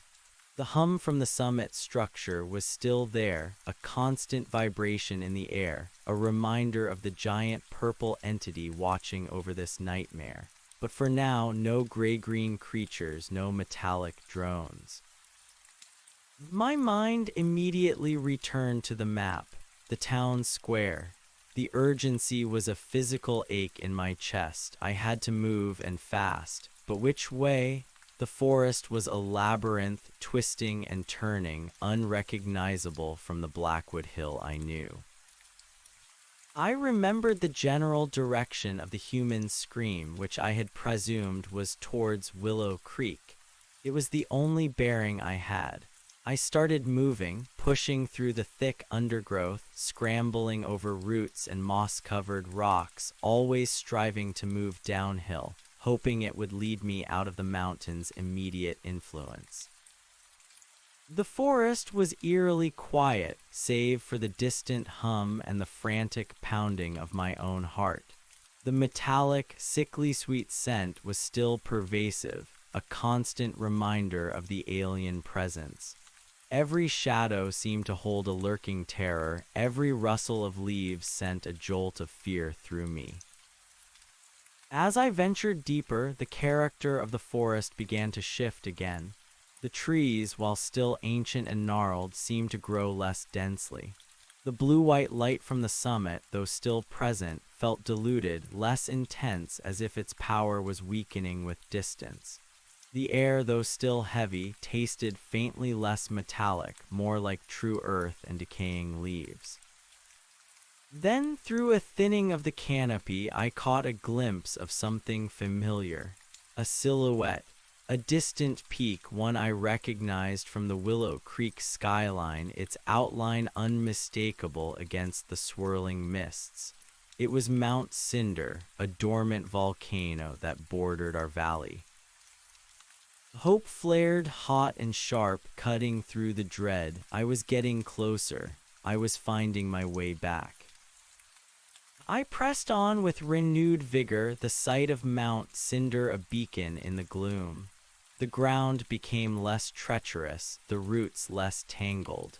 The alien luminous fungi grew sparser, giving way to patches of more familiar-looking moss and ferns. But the hum was still there, a constant, low thrum, reminding me that I was not yet free. And the silence, when it fell, was punctuated by unsettling, unfamiliar rustles in the undergrowth, sounds that were too heavy for small animals, too deliberate for wind. I continued to move, trying to be as stealthy as possible, but my exhaustion was profound. My legs ached, my head throbbed, and my stomach growled with a hunger that bordered on painful. I knew I couldn't keep this pace up for much longer. Then the trees ahead opened up into a slightly wider path. It wasn't a road, not yet, but it looked like a deer trail or perhaps an old logging path. It was less overgrown, offering an easier route. I followed it, my steps quicker now, adrenaline pushing me forward. The path wound downwards, and the air grew noticeably colder, carrying with it a new scent, pine and damp earth, mixed with something else, something metallic and faintly sweet, like ozone. That scent again. It was the signature of the invasion. As I walked, the path curved sharply, leading me towards a small, almost hidden dell. The trees here formed a natural amphitheater, their branches reaching up towards the fading blue-white light. In the center of the dell, something caught my eye. A solitary figure, human. My breath hitched, my heart leaped into my throat. Another person, alive. I crouched low, hidden by the dense undergrowth, watching. It was a man hunched over, his back to me. He was wearing a faded flannel shirt and work pants stained with mud. His hair was disheveled and his shoulders shook with what looked like sobs. It was Daniel, the local eccentric. Daniel lived in a small cabin on the outskirts of Willow Creek near the foot of Blackwood Hill. He kept to himself mostly, but he was harmless, often seen rambling through the woods, talking to himself or collecting strange rocks.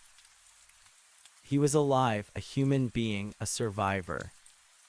Relief washed over me, so potent it almost buckled my knees, but caution held me back. I had to be sure. This forest was full of impossible things. Could this be a trick, a trap? I watched him for a long moment. He didn't move, just remained hunched over, shaking. He looked utterly broken. Then he slowly reached into his pocket and pulled something out. It was a small, crudely carved wooden bird. He held it tightly, his knuckles white, and pressed it against his cheek. It was unmistakable, Daniel's signature carvings. He always carried one. He was real. He was human. I started to move forward, a cautious step at a time, rustling a few leaves. Daniel stiffened, his head snapping up. He spun around, his eyes wide and terrified. They were bloodshot, pupils dilated, dark circles beneath them. He looked like he hadn't slept in days. Who's there? He croaked, his voice raw, laced with fear and desperation. He scrambled to his feet, eyes darting frantically, clutching the wooden bird like a talisman. I stepped out from behind the trees, my hands raised in a placating gesture. Daniel, it's me, Alex, from Willow Creek, the cabin near the hiking trail. His eyes, initially filled with wild terror, slowly, agonizingly focused on me. Recognition flickered, then an overwhelming wave of despair.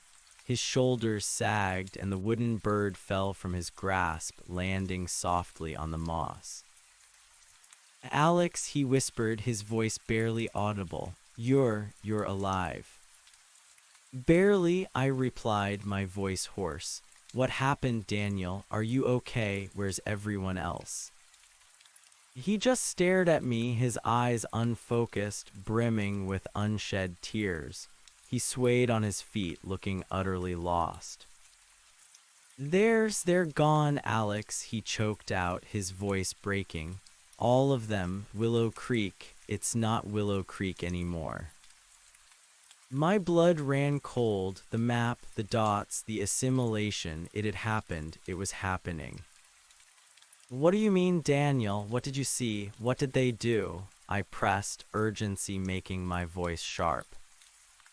He shuddered, wrapping his arms around himself as if warding off an unseen chill. The lights, Alex, the green lights, they came from the mountain, they seeped into everything. The trees, the houses, the people.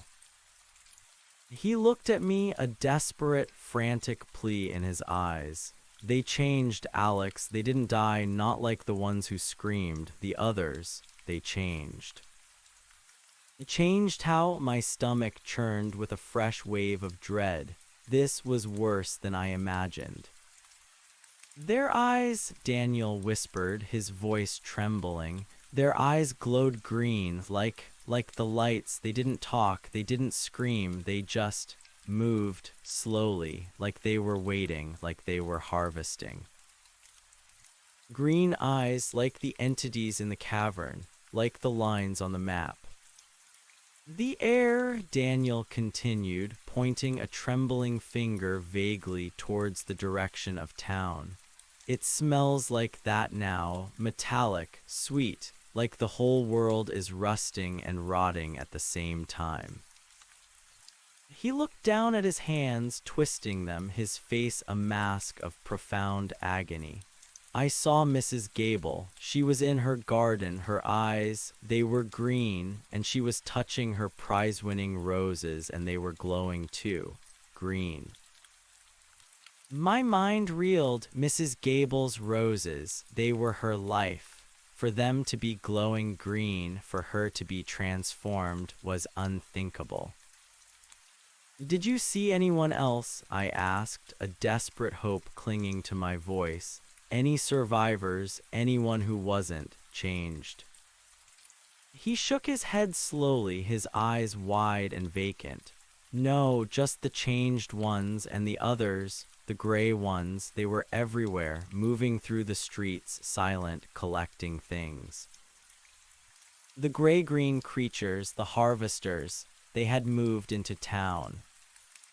I ran, Alex, I ran for days, I think. I don't know how long. I tried to hide, but the green lights, they're everywhere. They follow you, they whisper. Whisper, I asked, remembering the faint, sibilant sound in the cave. Not with words, Daniel clarified, looking at the forest around us with renewed terror. More like a feeling, a deep hum. It gets inside your head. It makes you feel empty, like you don't need to think anymore, just to wait.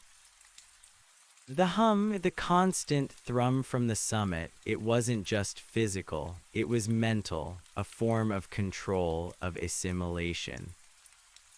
We have to do something, Daniel, I said, my voice firm despite the terror coiling in my gut. We can't just let this happen.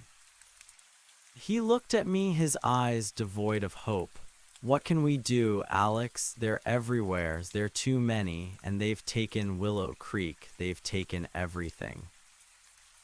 There has to be a way, I insisted, grabbing his arm, trying to infuse him with some of my desperate resolve. I saw things up on the mountain, in a cave. There's a structure, and creatures, and a map. They're making more of them. Daniel recoiled from my touch, shaking his head frantically. Don't go back to the mountain, Alex. That's where it all came from. The light, the changes. It's too dangerous. They'll find you. They'll change you too. I've been there, Daniel, I said, a grim determination setting in. I saw the source. Maybe if we can understand it, we can stop it. He just stared at me, his eyes wide with fear, unable to comprehend. His mind, already fragile, had been shattered by what he had witnessed. He was a survivor, but a broken one.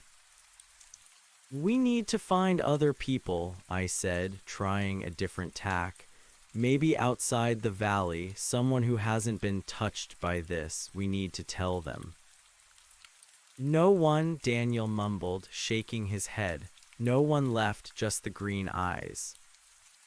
I looked around the dell, the dim blue-white light casting long, alien shadows.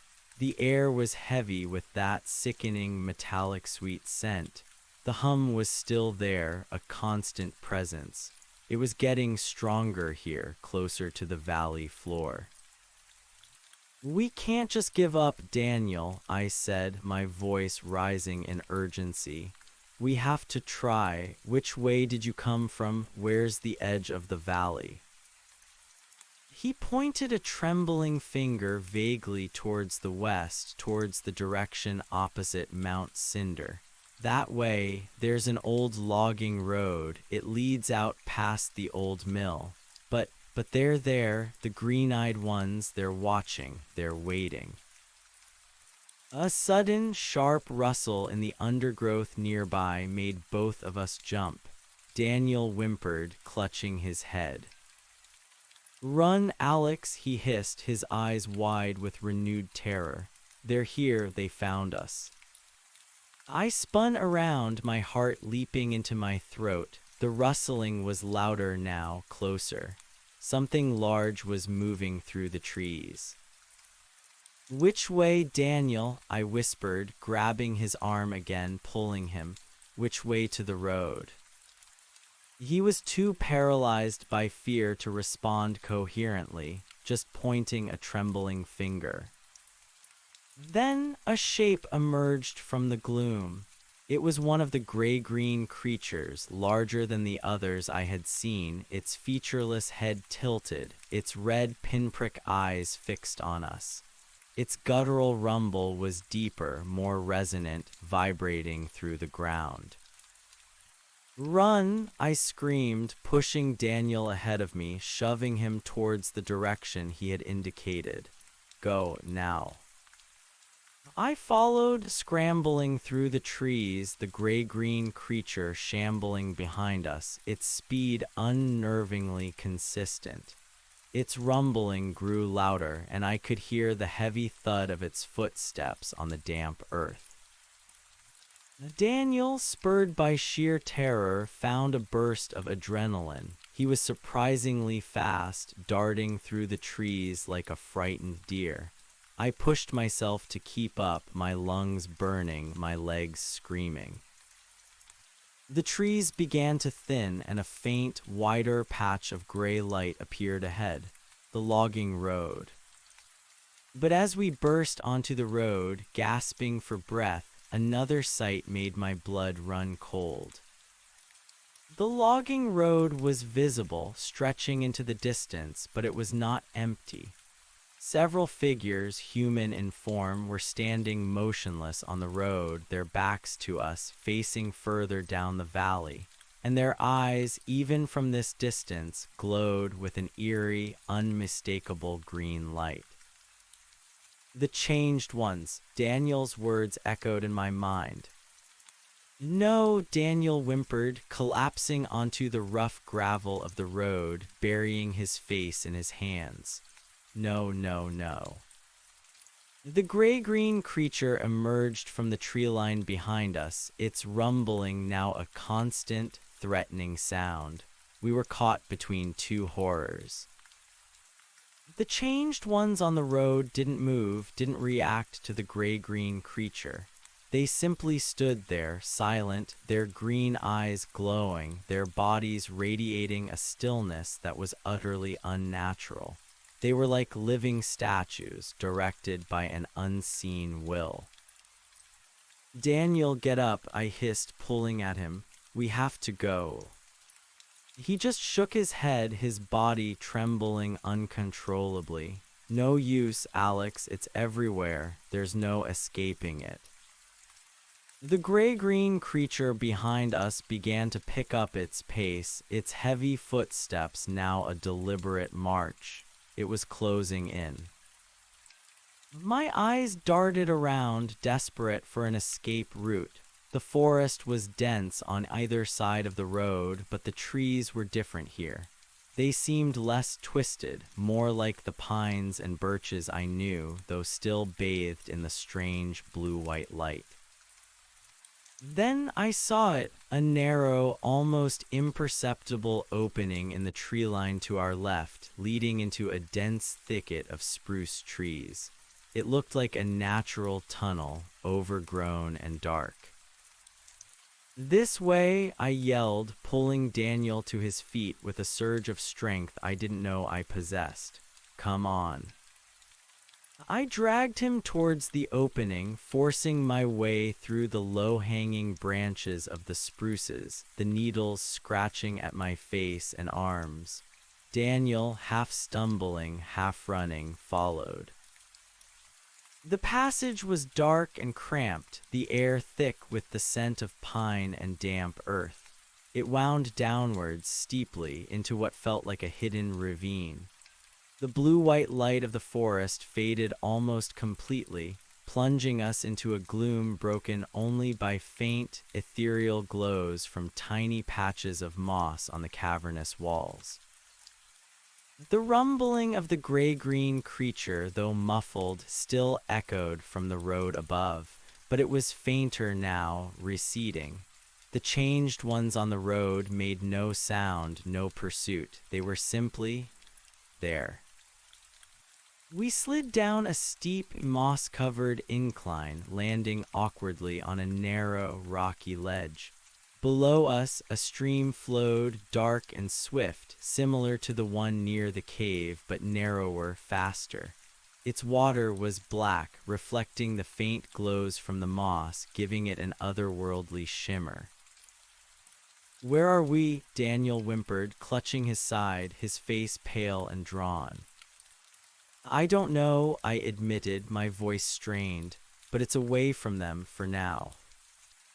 The ravine was like a deep cut in the earth, its walls rising steeply on either side, almost meeting overhead. The air was cold and damp, carrying the sharp scent of wet rock and decaying leaves. I looked at the stream. It was too fast, too rocky to navigate.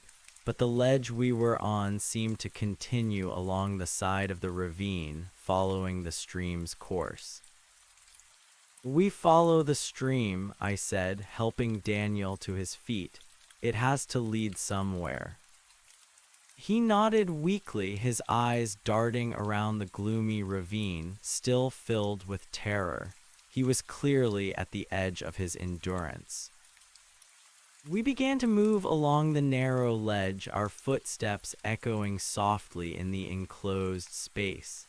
The stream rushed past us, its dark waters churning. The hum from the summit was almost imperceptible here, deep beneath the earth, but it was still there, a ghost of a sound. As we walked, the mossy walls of the ravine began to show strange markings. Not carvings, but natural patterns in the rock, resembling ancient glyphs or symbols, glowing faintly with the same blue-white light I had seen on the summit structure. They pulsed softly, in rhythm with the distant hum, as if the very rock was alive. "What are those?" Daniel whispered, pointing a trembling finger at the glowing patterns. "I don't know," I replied, a fresh wave of unease washing over me. This entire mountain, this entire valley was imbued with their presence, their power.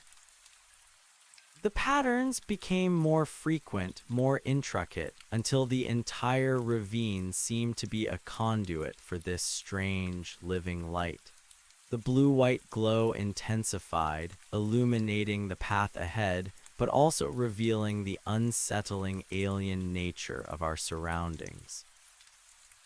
Suddenly, the ledge widened into a small, circular cavern. The stream flowed into it, forming a small, still pool in the center, before continuing its rush through another narrow opening on the far side. And in the middle of this pool, standing perfectly still, was a figure. It was human, or it appeared to be. A young woman dressed in hiking gear, her back to us. Her hair was a dark cascade down her shoulders. She was utterly motionless, staring into the dark, still water of the pool. "Hello," I called out, my voice sounding unnaturally loud in the confined space. The figure didn't move. A chill ran down my spine. Daniel whimpered beside me, clutching my arm. "Her eyes, Alex," he whispered, his voice trembling. "They're green." My heart sank. Another one, a changed one, here in this deep, hidden ravine. I approached cautiously, Daniel clinging to me, pulling back with every step. As I got closer, the light from the glowing patterns on the cavern walls illuminated her fully. Her clothes were clean, her face serene, almost beautiful in its stillness.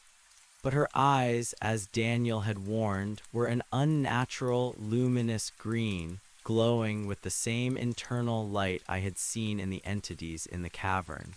They stared blankly into the dark water, utterly devoid of recognition or emotion. "Hey," I said softly, my voice filled with a desperate empathy. "Are you okay?" She didn't respond. She just stood there, a living statue, bathed in the strange blue-white light. Then slowly, deliberately, her right arm began to rise. Her hand, slender and pale, extended towards the surface of the dark pool. And as her fingertips touched the water, a ripple of shimmering blue-white light spread across the surface, illuminating strange patterns just beneath. The water was not just dark, it was deep, infinitely deep. And within its depths, strange, luminescent shapes began to appear, shifting and reforming like a cosmic dance. They were too complex, too alien to comprehend, but they pulsed with the same internal light, the same intricate geometry as the summit structure. It wasn't a pool of water, it was a window, a portal, or a display. The young woman's lips slowly, almost imperceptibly, began to move. No sound emerged, but I could feel a low vibration, a hum, emanating from her. It was the same hum as the summit, but softer, purer, almost melodic. She wasn't speaking, she was humming or channeling. And then, from deep within the pool, from the shifting, luminescent patterns, a sound began to emerge. A voice. It wasn't human, it was ancient, vast, and utterly alien, but it was clear, and it was speaking my language. "You have strayed, little one," the voice echoed from the depths of the pool, resonating through the cavern, through my very bones. It was a collective voice, many voices interwoven into one, ancient and calm, yet undeniably powerful. "You have seen what was not meant for your kind." My breath caught in my throat. Daniel gasped beside me, burying his face in my shoulder. Who are you? I stammered, my voice trembling, my mind reeling from the impossible sight and sound. The green-eyed woman remained motionless, her lips still vibrating with the silent hum, her luminous eyes fixed on the shifting patterns in the pool.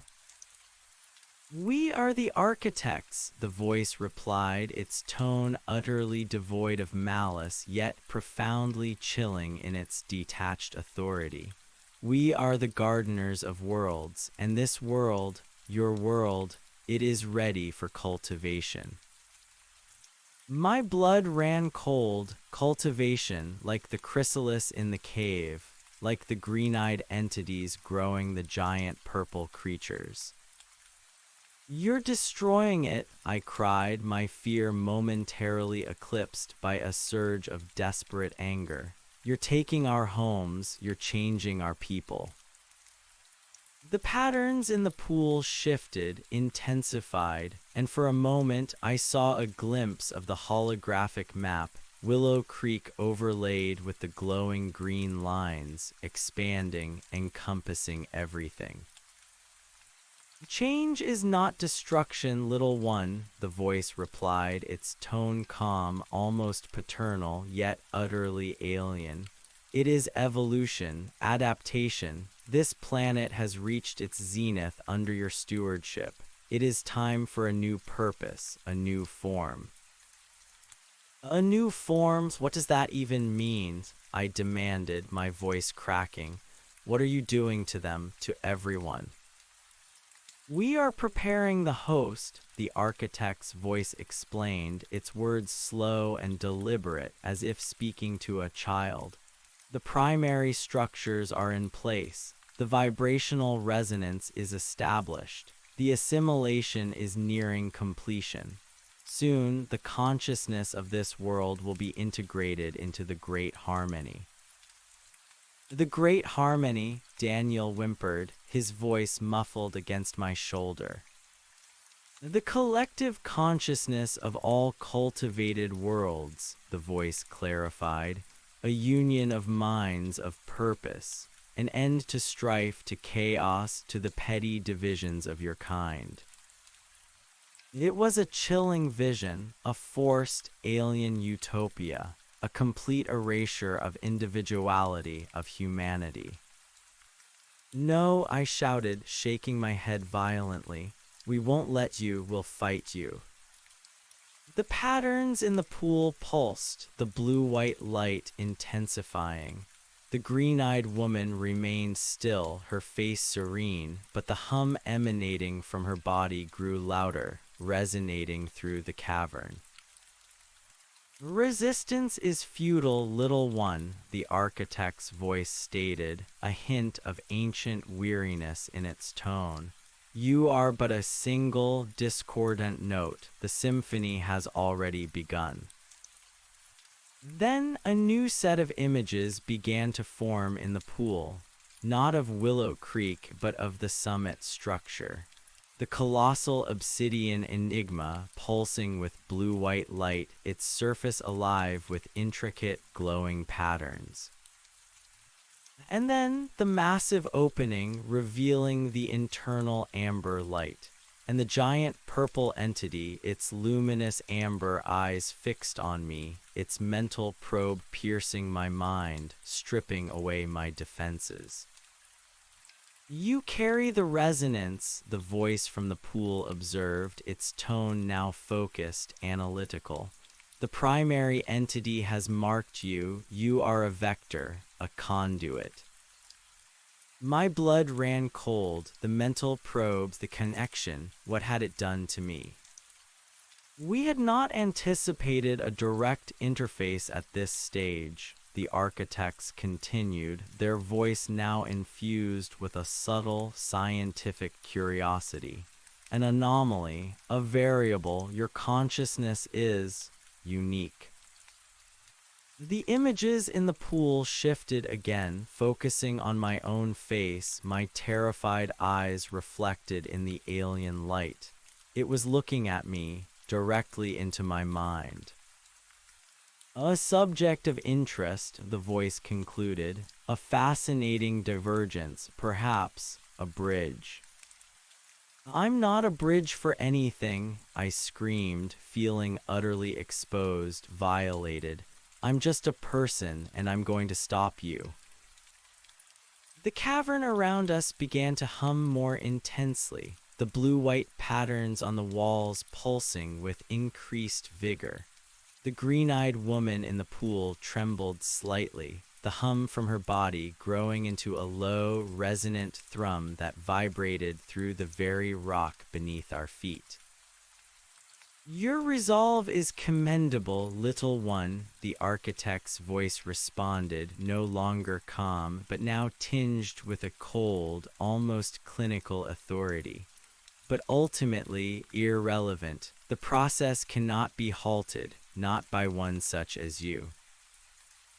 We'll find a way, I yelled, pulling Daniel behind me, trying to shield him. We'll find help, we'll warn the world. The voice in the pool grew louder, a chorus of ancient, alien minds. The world is already responding as intended. The signals are received. The next phase is imminent. The images in the pool dissolved into a swirling vortex of blue-white light. The cavern floor began to tremble, a deep, resonant tremor that made it difficult to stand.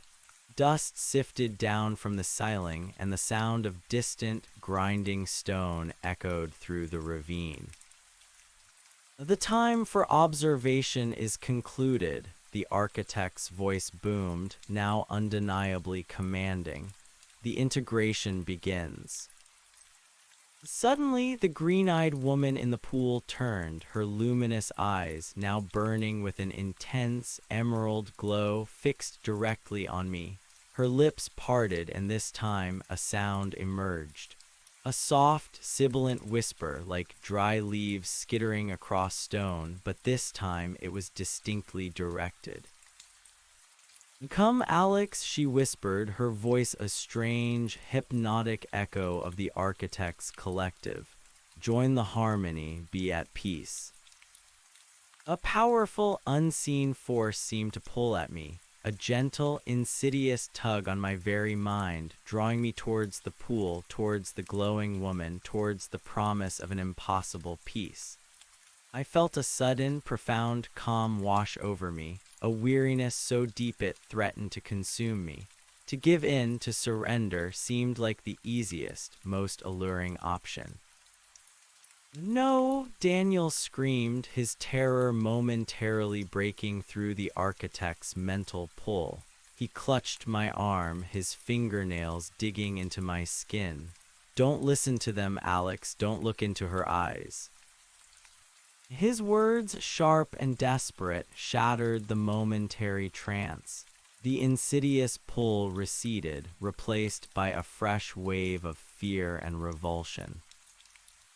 We have to go, Daniel, I yelled, pulling him, forcing myself to move, to break free of the hypnotic gaze of the changed woman. Now. I spun around, dragging Daniel behind me, scrambling towards the narrow opening in the cavern wall. The cavern floor bucked violently, throwing Daniel and me against the rough, mossy wall. Dust and small pebbles rained down from above. The green-eyed woman in the pool remained impassive, her emerald gaze burning into me, but the hum emanating from her intensified, a resonant thrum that vibrated through my very bones, threatening to unravel my sanity. This way, I shouted over the rumbling, my voice raw with terror, pulling Daniel towards the narrow opening we'd come through. He was barely responsive, a dead weight in my grasp, his eyes wide and vacant. I dragged him, half-carried him, forcing his trembling legs to move. We scrambled back into the tight, descending passage, the blue-white light of the architect's chamber fading behind us, replaced by the oppressive gloom of the ravine.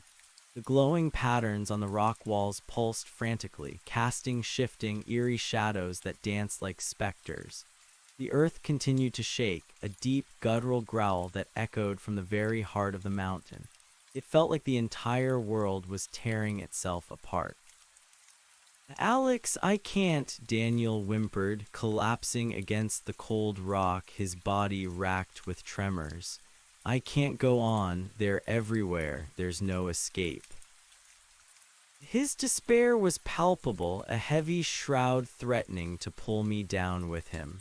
But the image of Willow Creek, green lines consuming my home, flashed in my mind, a fresh surge of desperate energy. I couldn't give up, not now. "Yes, you can," I hissed, pulling him up, forcing him to lean on me. His weight was considerable, but adrenaline coursed through my veins, giving me a temporary burst of strength. "We're almost out. We just have to keep moving." We stumbled along the narrow ledge, the stream rushing beside us, its dark waters churning violently in response to the tremors.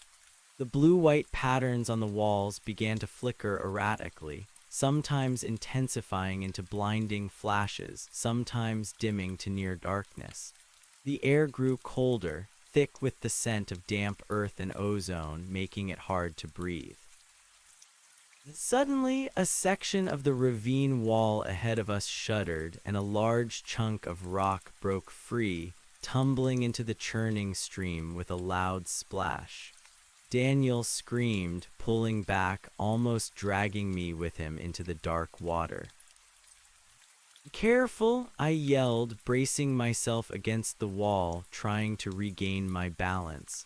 The ledge ahead was now narrower, treacherous. We had to cross. I squinted through the gloom, trying to gauge the distance. It was perhaps 10 feet across, with a sheer drop into the roaring stream below. Impossible to jump with Daniel clinging to me. My eyes darted around, searching. Above us, a gnarled, ancient root, thick as a man's thigh, snaked down from the unseen earth above, anchoring itself firmly into the opposite wall. It was covered in the same faintly glowing moss as the cavern, but it looked solid, secure. "The root," I pointed, my voice strained. "We can use the root." Daniel looked up, his eyes unfocused, but a flicker of understanding crossed his face. "It's too high, Alex, too far." "No, it's not," I insisted, already assessing. "I'll go first, you follow, just grab on, don't look down." I released Daniel for a moment, pressing him against the wall. "Stay here, don't move, I'll be right back."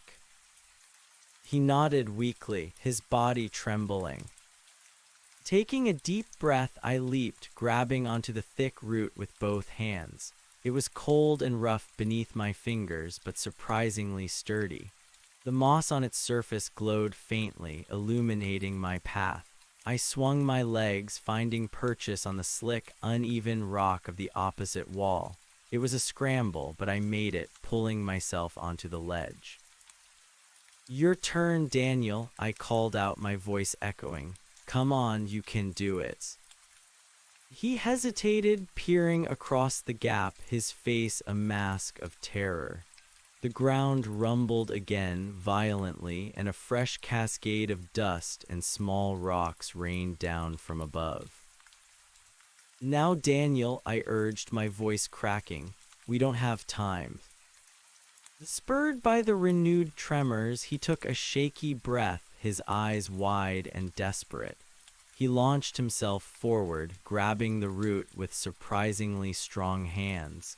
His body swayed precariously over the dark abyss, but he held on, his knuckles white.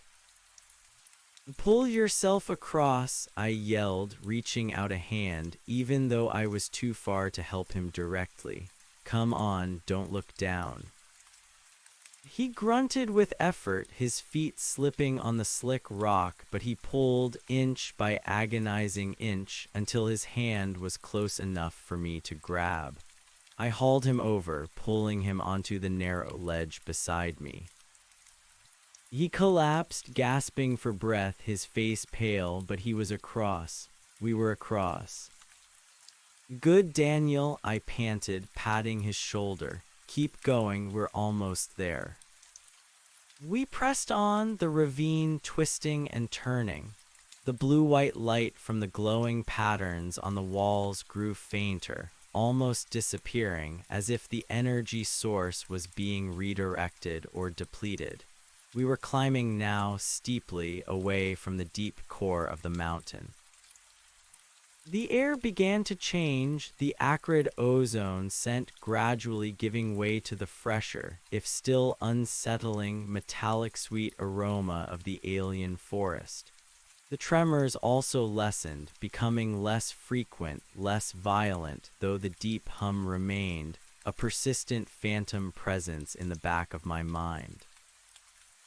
Finally, after what felt like an eternity, the ravine walls began to widen, and a sliver of the strange, muted blue-white sky appeared above us.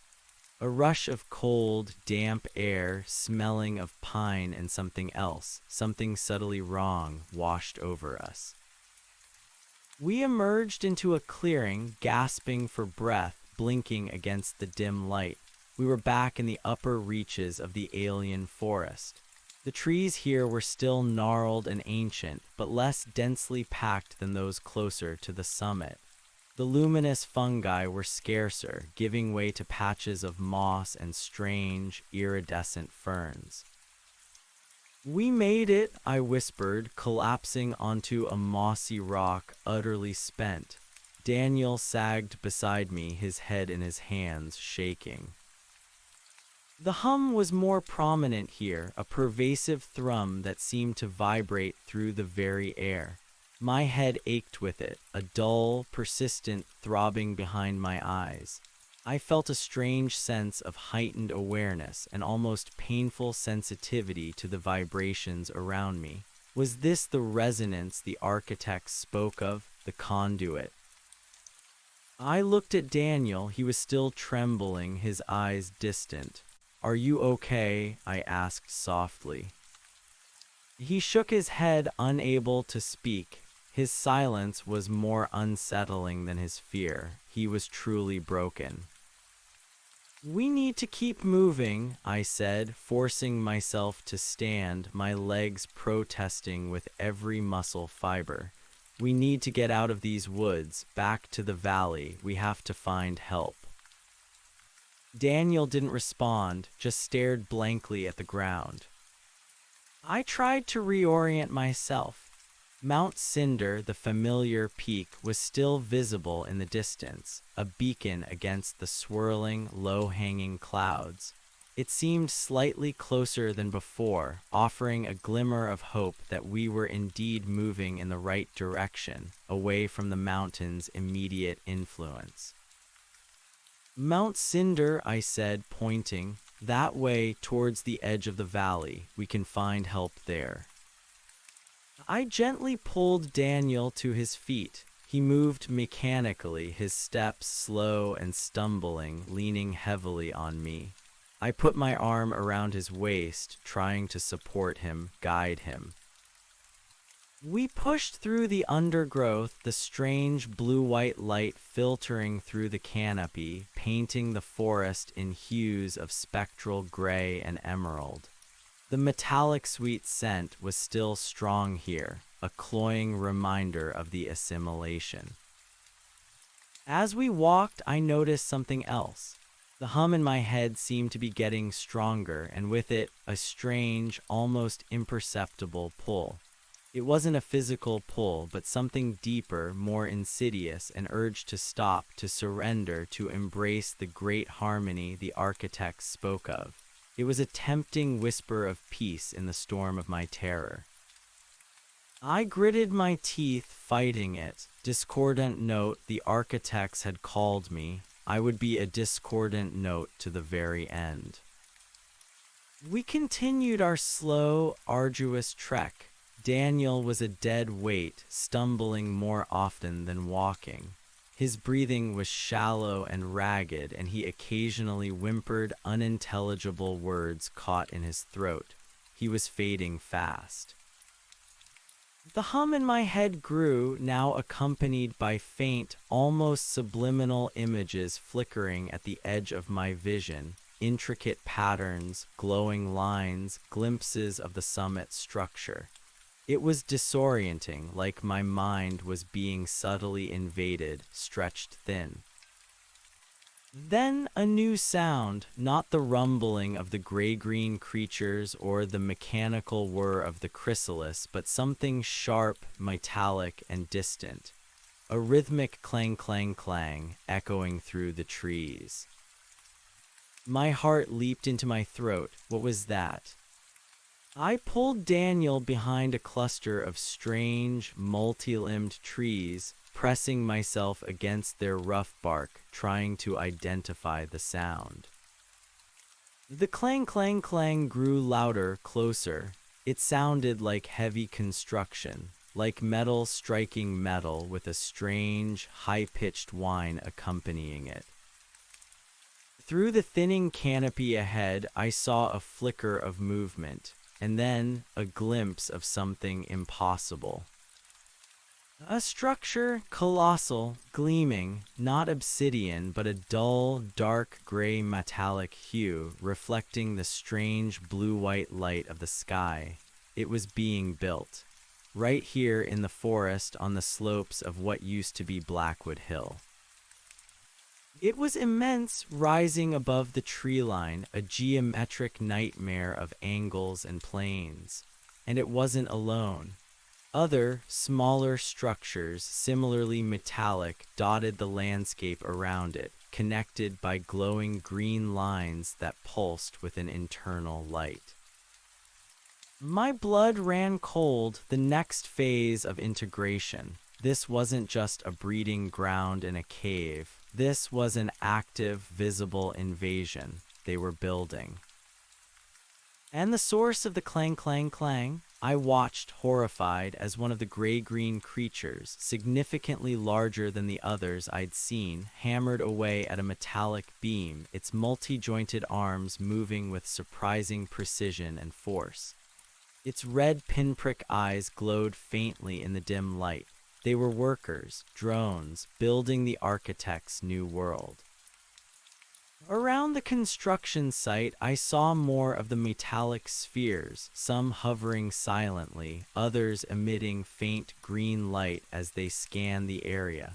The air was thick with the metallic sweet scent, the omnipresent hum, and the low, guttural rumbles of the gray-green creatures.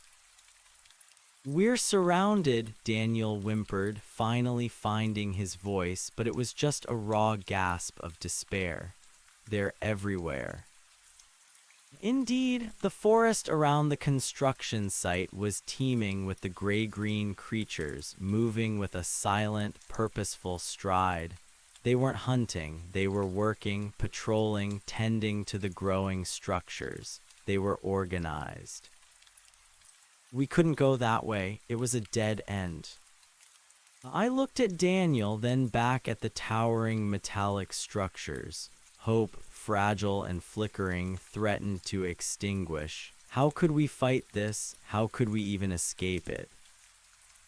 Then another flicker of movement caught my eye, beyond the construction, further down the slope, towards what I hoped was the valley floor. A road, faintly visible through the alien trees. It looked like an actual asphalt road, a real road, one that led somewhere. But between us and the road was the construction site, crawling with gray-green creatures, and the changed ones Daniel had warned about. The hum in my head intensified, the subtle pull growing stronger, almost irresistible. Peace, surrender, harmony. It was a tempting siren song, promising an end to the terror, to the aching exhaustion. I felt my resolve wavering, my mind struggling to maintain its grip on reality. No, I shook my head violently, trying to clear the mental fog. I am Alex. I am not harmonious. I am discordant. We have to go around, I whispered to Daniel, trying to steady my voice. We can't go through them. We have to circle back deeper into the forest, then try to come out further down the road. He just stared at me, his eyes wide, unblinking. Are you with me, Daniel? I asked, shaking his shoulder gently. We have to try for Willow Creek for everyone. His gaze finally focused, a flicker of something in their depths. Not hope, but a raw animal terror that was still, perhaps, a form of fight. He nodded, a barely perceptible movement. Good, I said, forcing a smile I didn't feel. Let's go. I turned, leading him away from the construction site, deeper into the forest, in a wide arc that I hoped would bypass the alien activity. The trees here were still ancient and gnarled, but seemed to be in transition, some glowing with the alien luminescence, others displaying more familiar bark and foliage. The ground was still uneven, covered in thick moss and tangled roots, but the going was slightly easier now. The blue-white light was still pervasive, but felt thinner, less potent, as if its source was further away. As we moved, the mental hum in my head began to fluctuate, sometimes intensifying, sometimes fading, as if the architect's influence was stronger in certain areas, weaker in others. This gave me a strange, almost intuitive sense of where to go, a feeling of less resistance guiding my path. It was unsettling, as if I was being drawn not purely by my own will, but by some unseen force that also repelled me. We walked for what felt like hours, deeper and deeper into the forest. Daniel leaned heavily on me, his steps faltering, his breath coming in shallow gasps. He was clearly nearing collapse. I could feel my own strength waning, my muscles screaming in protest, my mind a hazy fog of exhaustion and fear. The clang-clang-clang of construction faded behind us, replaced by the persistent hum and the unsettling rustles of the alien forest. No gray-green creatures appeared, no metallic drones. For a while, we were alone. But the silence was deceptive. The forest itself felt alive, watching us, an unseen presence permeating every shadow, every rustle of leaves. Suddenly, Daniel stumbled, pulling me down with him. We landed heavily on the damp earth, my head hitting a moss-covered root with a sickening thud. Stars exploded behind my eyes, and for a moment, the world spun. Alex, Daniel's voice was faint, distant. I shook my head, trying to clear the fog. My scalp throbbed. I pushed myself up, my vision still blurry. Daniel was lying on the ground, his eyes closed, his breathing shallow. He was unconscious. A panic seized me. He was too heavy. I couldn't carry him alone, and we couldn't stay here. I tried to shake him awake, gently at first, then more urgently. Daniel, wake up, we have to move. He remained still, his face pale and drawn. He was completely out. I looked around frantically. The blue-white light was dimming, fading into a deeper, more ominous twilight. The hum in my head intensified, whispering promises of rest, of peace. The pull was stronger now, almost overwhelming. Then through the trees I saw it, a faint glow, not the blue-white light, but something else, a flicker of orange. Fire. My heart leaped. Fire meant people, or at least signs of human presence. Even if it was just a remnant, it was something. Hope, hot and fierce, burned through the haze of exhaustion and despair. I had to get Daniel there. I tried to pull him again, but he was too heavy, too limp. I knelt beside him, desperately searching for a solution. My eyes fell on a pile of thick, fibrous vines nearby, resembling rope. They were strangely strong, almost like natural cable. An idea sparked. I quickly began to gather the vines, tying them together, making a crude harness. It wouldn't be pretty, but it might allow me to drag him. It was our only chance. Working with frantic urgency, I managed to fashion a makeshift sling, securing it around Daniel's chest and shoulders, and then looping the ends around my own waist. It was clumsy, uncomfortable, and immediately put immense strain on my already aching body. "Okay, Daniel," I mumbled, pulling him gently, trying to minimize the jarring. "We're going to make it. We're going to get you to safety." I began to drag him one agonizing inch at a time towards the faint orange glow.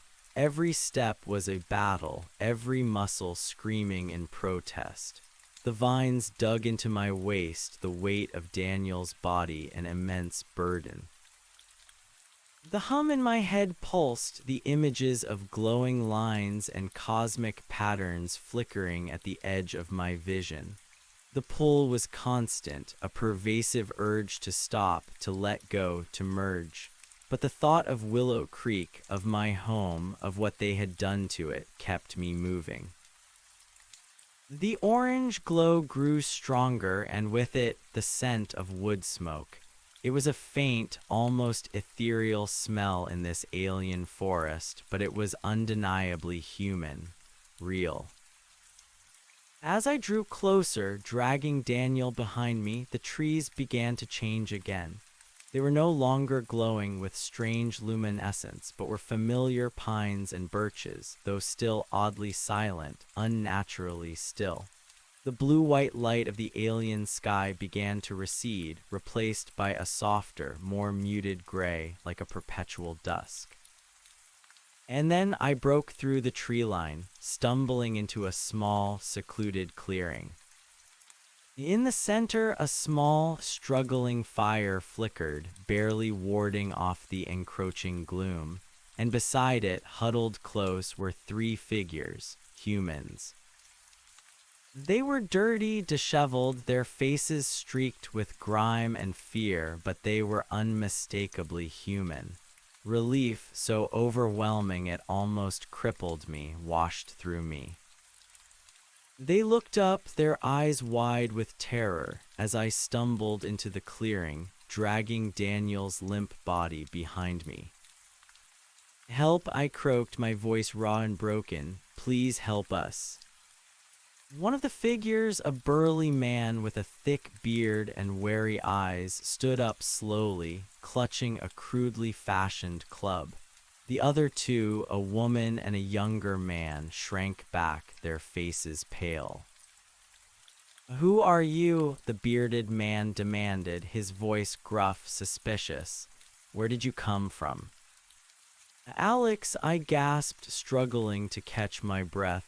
"My name is Alex. This is Daniel. We're from Willow Creek. We've been in the mountain." The word mountain seemed to trigger something. The woman gasped, and the younger man's eyes widened further. "The mountain," the bearded man repeated, his club held defensively. "What do you mean, in the mountain?" "It's changed," I forced out, my lungs burning. "Willow Creek, it's gone. They're taking over. The creatures, the green eyes." My words trailed off into incoherent babbling, the hum in my head intensifying, the exhaustion finally catching up to me. I swayed, my vision blurring, the crude harness digging into my waist. Daniel's weight pulled me down. "They're building things," I mumbled, my voice faint, "in the forest, and there are architects in a cave. They're making more of them." The bearded man exchanged a terrified glance with the woman.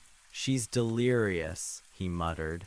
"She's been in the woods too long." "No," I cried, fighting against the encroaching darkness in my mind. It's real. They're assimilating everything. The green lines, the map of Willow Creek, they're changing people. I pointed vaguely towards Daniel, his limp form still half hidden by my body. His eyes, Alex, they glow green. I forced myself to speak clearly, urgently. Daniel saw them. He saw the changed ones in town. Their eyes glow green like the things in the cave. They're controlled. The bearded man's gaze fell on Daniel's unconscious form. His eyes narrowed, suspicion warring with a dawning horror. "What about his eyes?" he asked, taking a cautious step closer. "Are they green?" "No," I mumbled, fighting to stay conscious. "Not yet." He ran, he escaped, but he's broken. Then my legs finally gave out. The mental hum surged, a wave of profound peace washing over me. The ground rushed up to meet me, and the world dissolved into darkness. I woke to the crackle of a fire and the muffled voices of strangers. My head throbbed, and every muscle in my body ached as if I'd been run over by a truck. The metallic sweet scent was still in the air, but it was fainter now, overlaid with the comforting smell of wood smoke. I opened my eyes slowly, blinking against the flickering orange light of the campfire. I was lying on a makeshift bed of pine boughs and old blankets. Daniel was beside me, still unconscious, his face pale but serene in the firelight. The 3 survivors were huddled near the fire, watching me. The bearded man, the woman, and the younger man. Their faces were etched with weariness and fear, but their eyes held a flicker of cautious hope. "She's awake," the woman whispered. She had kind eyes, though haunted. The bearded man, whose name I later learned was Jed, stepped closer. "You've been out for a while. We're Jed, Sarah, and this is my son, Michael." He gestured to the young man. "We were camping when it happened." "How long?" I croaked, my throat raw. "A day, maybe more," Jed replied, his voice gruff but not unkind. "You were babbling nonsense about green eyes and creatures and architects. We thought you'd lost your mind." "It's not nonsense," I said, struggling to sit up, but a wave of dizziness forced me back down. "It's real, all of it." Sarah, the woman, knelt beside me, offering a cup of water. "Drink this, you're parched." The water was surprisingly cool and clear, no metallic tang. I drank greedily. "We've seen things too," Michael, the younger man, said softly, his voice trembling. "The forest, it's changed. The trees, the sky, and the creatures, the gray ones. We saw them from a distance, moving through the woods." Jed nodded grimly. "We were supposed to be out of here days ago on a fishing trip. We came back, and the mountain, it looked different. We tried to go back to town, but we saw them."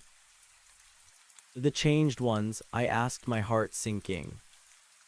Jed shuddered, like statues standing in the road, and their eyes glowing green, just like you said. "We didn't dare go closer.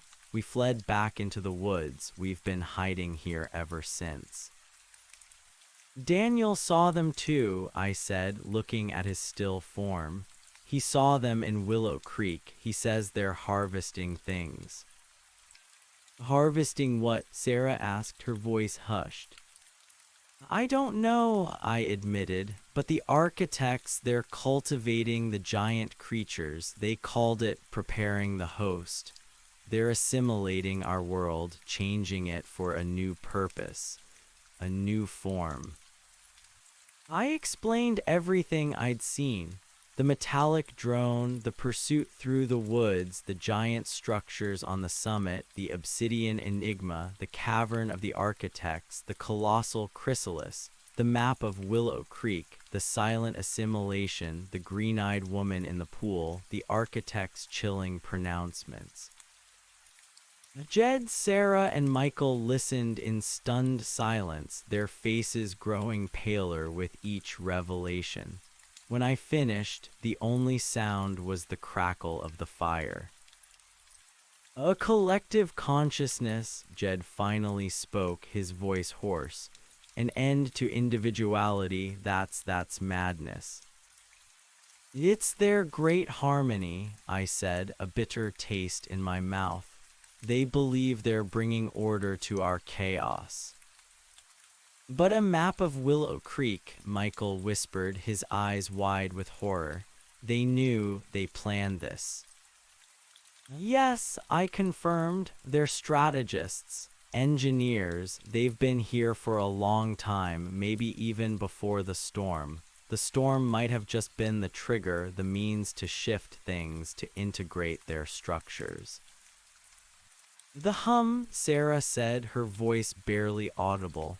I've been hearing it too sometimes. A low thrum in my head makes me feel tired, empty. That's their influence, I explained. It's part of the assimilation. They called me a vector, a conduit, because the primary entity on the summit marked me. I think I'm more susceptible to it now. It tries to make you give in. A shiver ran through all of us. The implications were horrifying. This wasn't just a physical invasion, it was a mental one. A silent, insidious takeover of minds and bodies. So what do we do? Michael asked, his voice filled with despair. There's only 4 of us and Daniel is out of it. We can't fight them. We can't fight them head-on, I agreed, my gaze sweeping over their weary faces. But we can try to warn people. The architects said the world is responding, that the signals are received. I don't know what that means, but it implies they're not just contained to Blackwood Hill anymore. They're expanding. We need to get out of the valley. We need to tell someone. Jed frowned, stroking his beard. We tried to find a way out, but the forest is too strange. And the roads, we saw the changed ones on the old logging road. They're like sentinels. I know, I said, remembering our desperate flight. But I saw the road again, further down, beyond the construction site. It looked like it led out towards the old mill, past the valley edge. The old mill road, Jed considered, his brow furrowed. That's a long way around. It's usually overgrown, but it does lead out of the valley, eventually to the highway. We have to try, I insisted. We can't just hide here and wait to be assimilated. We're the only ones who know what's really happening. A moment of heavy silence stretched between us, filled only by the crackle of the fire and the distant, almost imperceptible hum that still permeated the air. They looked at each other, weighing the impossible odds, the horrifying truth of my story. Finally, Jed nodded, his jaw set. All right, we'll try, but we move at first light. We need to be careful. The changed ones might be patrolling, and those gray things, they seem to be everywhere. What about Daniel? Sarah asked, looking at his pale, still face. We can't just leave him. We'll have to carry him, I said, already imagining the difficulty. Or fashion another sling. He's our witness, he's proof, and he's still human. Michael stepped forward, his young face grim. I'll help carry him, we can take turns. A small spark of hope ignited in my chest. We weren't alone, we had a chance. Small, desperate, but a chance. Thank you, I said, truly grateful. We need to gather whatever supplies we have. We'll need water, food, anything for self-defense. Jed gestured to a small pile of backpacks and camping gear near the fire. We have some rations left, trail mix, some jerky, and a couple of axes and a hunting knife. Not much against whatever they are, but it's something. We spent the rest of the night in anxious silence, taking turns on watch. The hum in my head, though subdued by the presence of other humans and the protective circle of the fire, still whispered its insidious promises.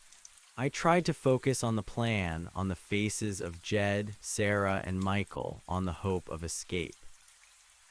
As the strange, muted gray dawn began to break, casting a pale, spectral light through the alien forest, we prepared to move. We fashioned a sturdier sling for Daniel, using straps from Jed's backpack and more of the sturdy vines. Jed and Michael would take turns dragging him, while Sarah and I would scout ahead, our eyes peeled for danger. "Stay close," Jed instructed, his voice low and serious. "No unnecessary noise. If you see anything, signal silently. If they get too close, we run, understand?" We all nodded, grim determination etched on our faces. We moved out of the clearing, the strange, ethereal light of the alien forest painting our surroundings in otherworldly hues. The air was cold and damp, the metallic sweet scent stronger now that we were away from the immediate warmth of the fire. The hum was ever present, a low thrum that seemed to vibrate through the very earth beneath our feet. Our plan was to head roughly west, following the general direction I believed the old mill road lay, circling wide around the newly constructed alien structures. This meant deeper into the still unfamiliar forest, away from the valley floor and its direct alien influence for now. Jed and Michael took the lead, carefully dragging Daniel's limp body, their faces strained with effort. Sarah and I followed, our eyes scanning the dense undergrowth, our ears straining for any sound beyond the rustling of leaves and our own quiet footsteps. The forest was a silent, watchful entity. The luminous fungi, though sparser, still cast their eerie glows, creating unsettling patches of light and shadow. The trees, though more familiar in form, retained an unnatural stillness, their branches unmoving in the absence of wind. We walked for what felt like hours, the oppressive silence broken only by the muffled thud of our footsteps and the occasional grunt of exertion from Jed or Michael. Daniel remained unconscious, a heavy burden but a vital one. The mental hum in my head persisted, sometimes a soft whisper, sometimes a gentle pull, trying to lure me into a state of quiet acceptance. But with Jed, Sarah, and Michael by my side, I found a new strength to resist. Their fear, their determination anchored me to my humanity.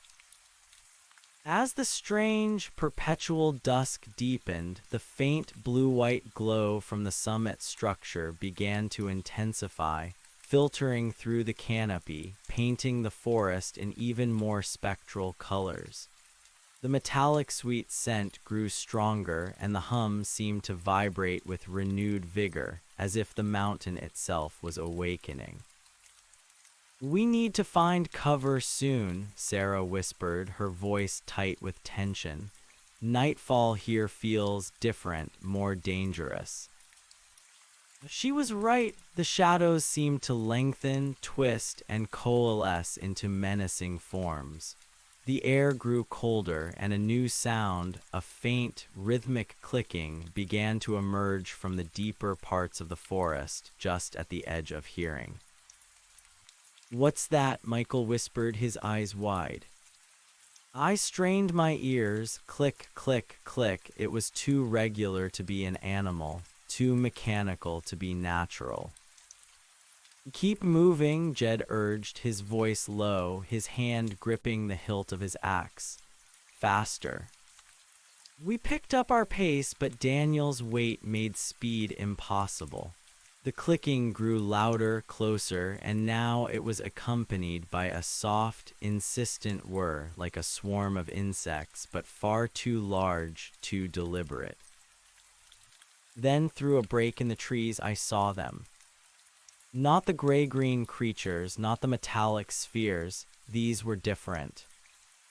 Smaller, more agile, roughly the size of a large dog. They resembled intricate metallic insects with multiple jointed legs and segmented bodies that shimmered with a dull, dark purple sheen. Their heads were small, devoid of features, save for a single luminous green optic that pulsed with an internal light. They were drones, fast-moving, silent hunters, and there were dozens of them. "Drones," I hissed, pointing. "Get down, hide." We dove for cover, scrambling behind a thick cluster of glowing, moss-covered roots. The drones were moving swiftly through the undergrowth, their clicking limbs and whirring bodies making an unnervingly coordinated sound. They swept through the area we had just vacated, their green optics scanning methodically. Jed pulled Daniel's limp body closer, trying to conceal him beneath a thick bush.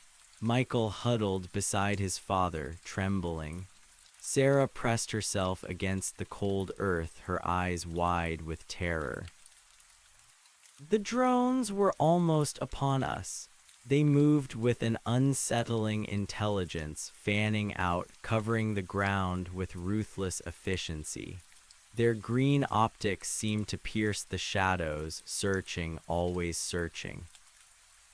One of them, closer than the others, paused. Its single green optic swiveled slowly, focusing on our hiding place.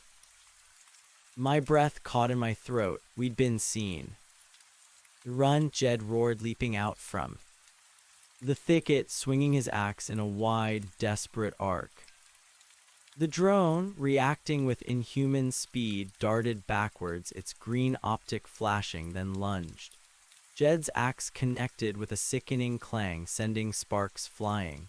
The drone reeled, a high-pitched whine emitting from its damaged body, but it didn't fall. Instead, it scuttled back, its multi-jointed legs clicking rapidly, and then a whole swarm of its brethren converged, their green optics blazing. "Go now!" Jed yelled, his voice raw as the metallic insects swarmed over him, a dark, churning mass. He fought valiantly, swinging his axe, kicking and struggling, but he was quickly overwhelmed. The clicking and whirring of the drones filled the air, punctuated by Jed's desperate grunts. "Jed!" Sarah screamed, a heart-wrenching sound. Michael, paralyzed by fear, stared in horror at his father's last stand. "We have to go," I yelled, grabbing Michael, tearing him away. "He bought us time, don't let it be in vain." I pulled on the sling attached to Daniel, urging Sarah forward. "Sarah, move, we can't help him now." Tears streamed down Sarah's face, but she nodded, a fierce determination replacing her initial shock. She scrambled after me and Michael, pushing through the undergrowth. The sounds of Jed's struggle, the metallic clicks and whirs, grew fainter behind us, but the image of him, swallowed by the swarm, was seared into my mind. We ran, blindly, desperately, deeper into the alien forest, away from the sounds of battle, away from the horrifying fate that had befallen Jed. Michael, though initially stunned, found a burst of adrenaline, pushing himself forward, helping to drag Daniel. Sarah, grim-faced, stayed close, her eyes darting nervously through the gloom.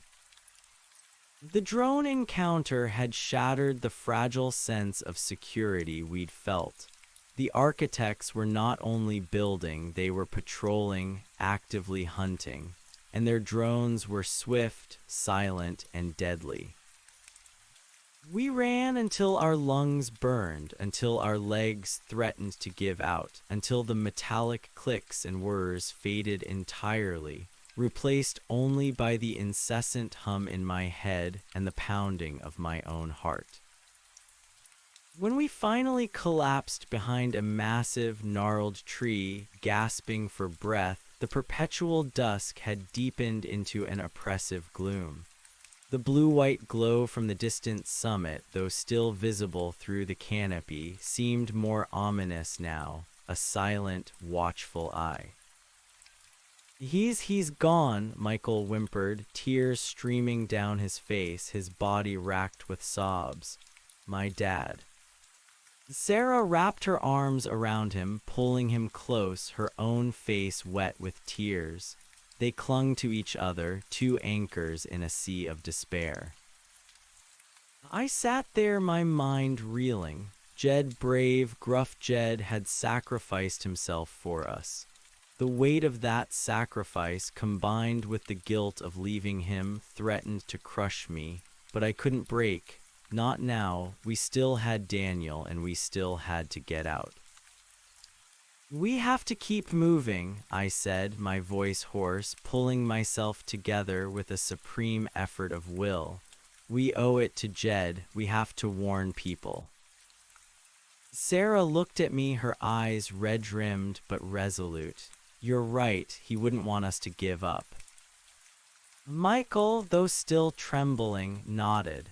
The shared grief and the enormity of our situation seemed to forge a new, grim bond between us. We rested for only a short time, gathering what little strength we had left. Our supplies were meager now. Jed's axe was gone with him, as were a few other items he'd been carrying. We had some jerky, some trail mix, and a single hunting knife. Not much, but enough to sustain us for a little longer. We repositioned Daniel in the sling, Michael and I now sharing the burden, taking turns at the primary pulling, while Sarah acted as lookout. The forest became our enemy, every shadow a potential threat, every rustle of leaves a drone. We continued our wide arc around the construction site, trying to push further west, deeper into the less affected parts of the forest, hoping to eventually find the old mill road. The terrain became more challenging, with steep inclines and dense thickets of thorn-like bushes that tore at our clothes and skin. The hum in my head, a constant companion, intensified and receded, a ghostly tide. It seemed to grow stronger when we neared areas of higher alien activity, and weaker when we ventured deeper into the natural forest. This subtle guidance, though unsettling, proved useful, helping us navigate away from immediate threats, following paths of less resistance against the architect's influence. It felt like walking a tightrope between two worlds, my mind a reluctant bridge. As hours bled into what might have been another full day, the forest began to subtly change around us. The strange blue-white light from the summit, though still present, was less pervasive. More sunlight, muted and gray, filtered through the canopy. The metallic sweet scent began to give way to the more familiar smell of damp earth and pine. The luminous fungi became rarer, replaced by patches of normal moss and ferns. We were nearing the edge of the architect's immediate influence. A fragile hope began to blossom in my chest. Then we saw it through a gap in the gnarled trees, beyond a thicket of what looked like alien kudzu, a glimmer of black asphalt, the old mill road. "The road," Sarah whispered, her voice filled with a desperate relief. "We found it." But as we approached cautiously, pushing through the last vestiges of the alien flora, another sight made our hearts sink. The road was indeed there, stretching into the distance, but like the logging road, it was not empty. Several figures stood motionless, spaced at regular intervals, their backs to us, and even from this distance their eyes glowed with that unmistakable eerie green light, the changed ones, sentinels, guarding the exit. "No," Michael whispered, clutching my arm, "not again." They stood utterly still like grotesque mannequins, their bodies radiating that chilling, unnatural calm. They were positioned strategically, guarding every potential entry and exit point from the road. We couldn't just walk past them. They're spaced out, I observed, my mind racing, trying to find a solution. If we can get close enough, we might be able to go around them off the road through the woods on the other side, but we have to be silent. The trees on either side of the road here were different, less alien, more familiar. Pines and firs, their branches dense, offering good cover. If we could make it to the other side of the road, we might be able to continue our journey, concealed by the woods until we were far past the sentinels. But crossing the road, a wide, open strip would expose us completely, and Daniel was still unconscious, a heavy, dragging weight. "We can't drag Daniel across the open road," Sarah said, voicing my own thought. "They'll see us." "We'll have to wait," I decided, pulling them back into the concealing undergrowth. "Wait for the deepest part of the night or for some distraction. We need to watch their patterns." We hunkered down, hidden by the dense foliage, observing the changed ones. They didn't move. They simply stood there, silent, unblinking, their green eyes glowing faintly in the dim twilight. They were chillingly effective deterrents, radiating an aura of unwavering vigilance. As the hours passed, the cold deepened, seeping into our bones. The hum in my head was a persistent thrum, a constant reminder of the architect's pervasive influence. I felt a subtle urge to simply step out onto the road, to join the silent sentinels, to surrender to the promised peace. I gritted my teeth, fighting it, focusing on Daniel's pale face, on Sarah and Michael's exhausted but determined expressions. Just as the gray, muted night reached its darkest point, a new sound began to emerge from the forest, far behind us, back towards the construction site. A low, rhythmic thrum, thrum, thrum, growing steadily louder, accompanied by a faint, high-pitched whine. The changed ones on the road, for the first time, stirred. Their heads tilted slightly, their green eyes still fixed on the distance, but their bodies tensed as if anticipating something. "What's happening?" Michael whispered, clutching his mother's hand. I peered through the trees, trying to see what was coming. The thrum, thrum, thrum was powerful, vibrating through the ground. It sounded like something large, heavy, and mechanical. Then a huge shape emerged from the trees, moving with surprising speed down the road, away from the valley, towards the edge of the wilderness. It was a massive, six-legged vehicle, its body a dull, dark metallic gray, like the structures on Blackwood Hill. It glowed faintly with internal green lights, and its wide, flat top was laden with colossal, pulsating purple forms, encased in what looked like metallic mesh. The chrysalises, the host creatures from the cave. The architects were transporting them. To where and for what purpose? The massive vehicle rumbled past the changed ones, who remained motionless, observing its passage. It was an unnerving display of alien logistics, a silent, efficient operation. As the vehicle passed, I saw my opportunity. The changed ones were momentarily distracted, their attention drawn by the sheer size and presence of the transport. Their gaze was fixed on it, following its path down the road. "Now," I whispered, pulling on Daniel's sling, "go while they're looking the other way." Michael and Sarah reacted instantly, fueled by desperation. We burst out onto the road, moving with a speed we didn't know we possessed, dragging Daniel's limp body across the asphalt. The silence was deafening, every footstep a thunderclap in our ears. We reached the other side, scrambling into the dense undergrowth, just as the last of the massive transport vehicles rumbled out of sight, and the changed ones slowly, almost imperceptibly, turned their heads back to their original positions. We were past the sentinels.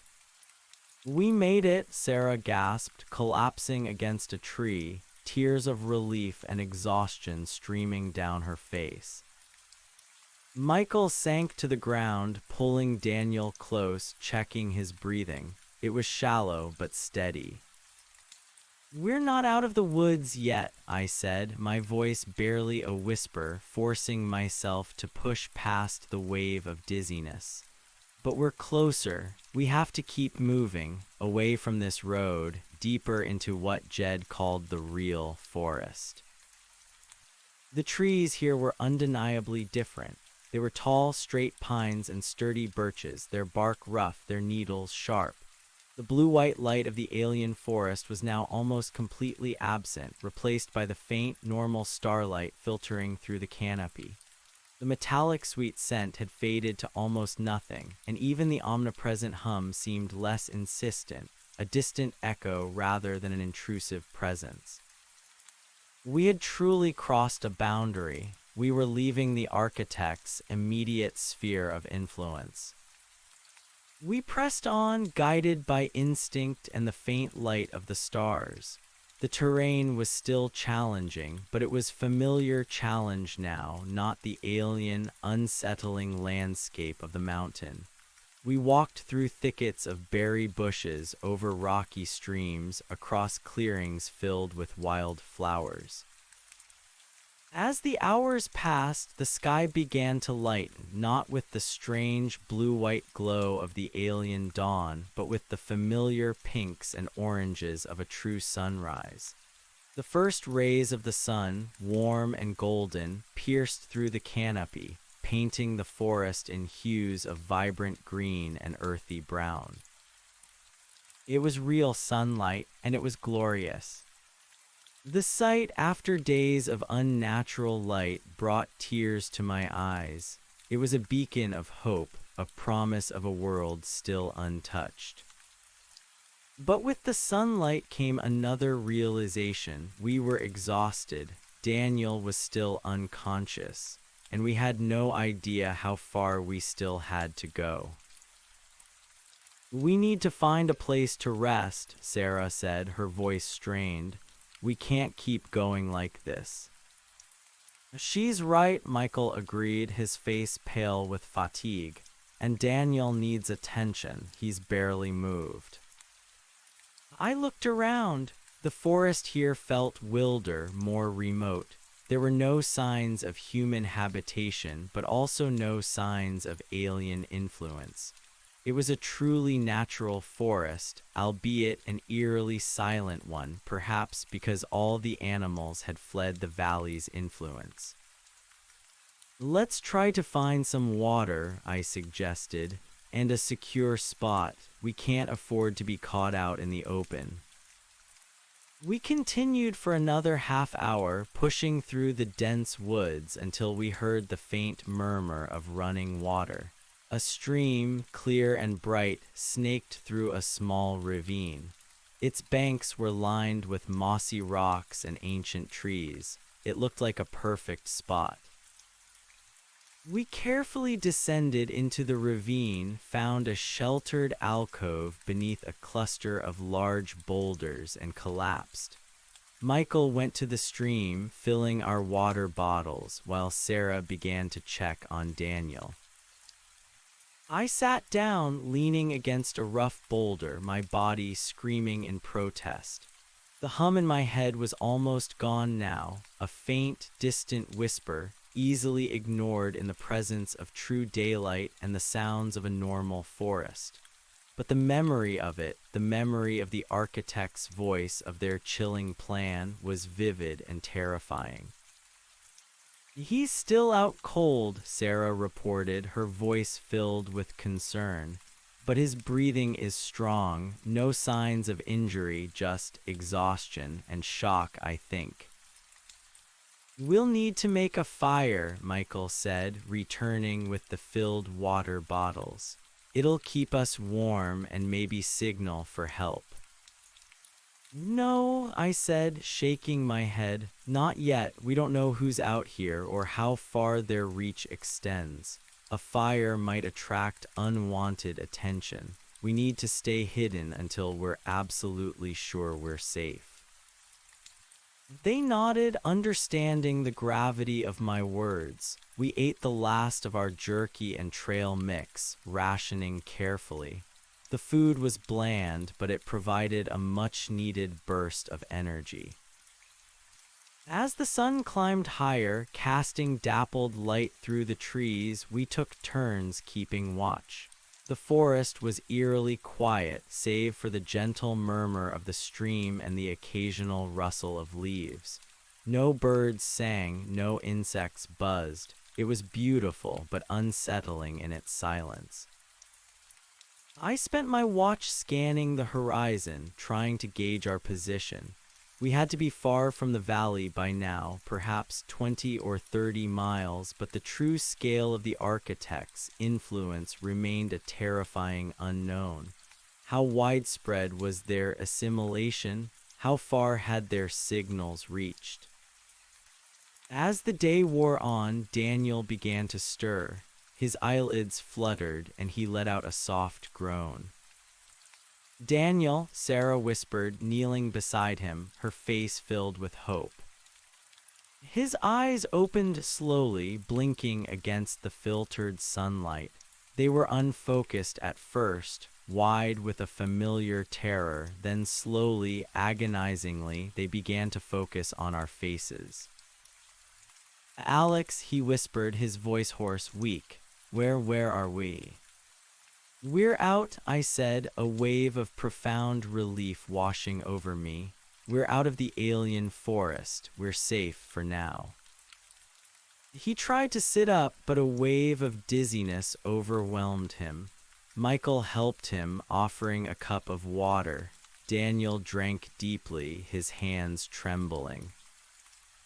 "Jed," he asked, his eyes darting around, searching.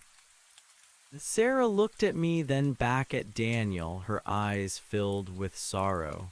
He didn't make it, Daniel. He sacrificed himself for us. He bought us time to escape the drones."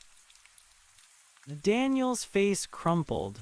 A fresh wave of despair washed over him, but this time it was mingled with a profound grief.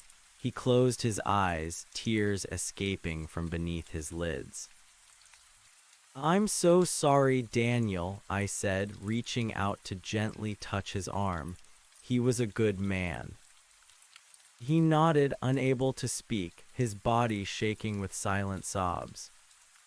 We let him grieve, giving him space but keeping a watchful eye on him. His mind was still fragile, but he was lucid. He was back with us. After a while, he seemed to compose himself, though his face remained pale and etched with sorrow. "The hum," he whispered, looking at me. "It's gone, mostly. It's not in my head anymore." "Mine too," I confirmed, a sense of cautious optimism blooming. "We're far enough away. They can't reach us directly here." "But they're still out there," he said, his eyes darkening with a fresh wave of terror. "The green eyes, the creatures, the architects, they're everywhere." "We know," Michael said, his voice grim. "Alex told us everything. About the mountain, the chrysalis, the map of Willow Creek, the architect's plan." Daniel nodded, a shudder running through him. "It's worse than you can imagine. They're consuming everything, not just our bodies, but our minds, our very souls." "We have to warn people," I reiterated, feeling a renewed sense of urgency. "We have to find a way to tell the world what's happening." "But how?" Sarah asked, her voice tinged with despair. We're in the middle of nowhere. No phone, no radio. We don't even know which way to go. We need to find civilization, I said, looking up at the sun, trying to get my bearings. A town, a ranger station, anything. We have to keep heading west, generally. That's where the main highways are, out of this wilderness. What if they've already reached the towns? Michael whispered, voicing a fear that had been gnawing at all of us. What if the signals are received means they've already started the assimilation beyond the valley? A cold dread settled in my stomach. It was a terrifying possibility. The architect's words echoed in my mind. The world is already responding as intended. The signals are received. The next phase is imminent. We can't think like that, I said, forcing a brave face. We have to believe there are still people out there who haven't been touched, people who will listen. We're their only hope. We spent the rest of the day resting, recovering what little strength we could. We fashioned more comfortable slings for Daniel and gathered some wild berries that Sarah identified as safe to eat. The physical exhaustion was immense, but the mental burden of what we knew and the uncertainty of what lay ahead was even heavier. As evening approached, casting long, purple shadows through the trees, a new sound began to emerge from the distance. Not the rhythmic thrum-thrum-thrum of the alien transports, nor the mechanical clang-clang-clang of construction, but something far more familiar, far more terrifying in this context. A distant siren, faint, wailing, and growing steadily closer. A siren, Sarah whispered, her eyes wide. What could that mean? Is it them? My heart leaped into my throat. A siren meant emergency services. It meant civilization. But in the context of the architect's invasion, it could also mean something far more sinister. Were they already there, or was it a rescue? Hide, I hissed, pulling Daniel deeper into the alcove, motioning for Sarah and Michael to follow. Stay low, no sound. We pressed ourselves against the cold rock, listening, our breath held. The siren grew louder, unmistakably that of an emergency vehicle, perhaps an ambulance or a police car. It was coming from the west, the direction we hoped to find safety. Then the siren cut off abruptly. Silence descended, even more ominous than before. A moment later, the sound of a large vehicle, rumbling slowly, could be heard, also coming from the west. It sounded like a truck, heavy and powerful. We exchanged terrified glances. This wasn't right. The sudden stop of the siren, the slow, deliberate rumble of a truck, it felt wrong. The truck drew closer, its engine a low growl. We could hear the crunch of its tires on an unseen road somewhere beyond the ravine. And then through the trees, a faint, flickering light appeared. Not the blue-white glow of the architects, not the orange of a normal fire, but a pulsating, sickly green light emanating from the truck. My blood ran cold. No, Daniel whimpered, his eyes wide with renewed terror. Not here, not already. The truck passed, its green light casting eerie shadows through the trees, bathing the forest in its unnatural glow. It moved slowly, deliberately, its engine rumbling like a predator on the hunt. And as it passed, I saw them. Standing on the truck bed, utterly motionless, their green eyes glowing with the same internal light, were several figures, human in form but utterly devoid of life. The changed ones riding on the back of the truck, patrolling, expanding their reach. The truck continued on, its green light slowly fading into the distance, its rumbling engine growing fainter, until silence once again descended upon the forest. We remained hidden, trembling for a long time, not daring to move, not daring to speak. The terrifying truth had just been confirmed. The architect's influence was not confined to the valley. Their next phase had indeed begun. Their signals were indeed received. They were everywhere, or at least they were spreading. What was that? Michael whispered, his voice trembling. A patrol. Are they looking for us? Or looking for more people to assimilate, Sarah added, her voice hollow. I looked at Daniel. His face was a mask of utter despair. It's begun, Alex, he whispered, his voice barely audible. They're not just taking over the valley, they're taking over the world. A wave of crushing hopelessness washed over me. Jed's sacrifice, our desperate flight, Daniel's broken mind, had it all been for nothing?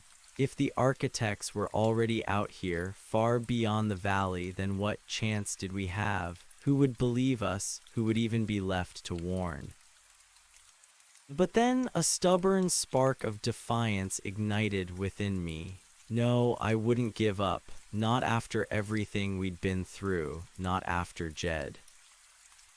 No, I said, my voice firm despite the tremor in my hands.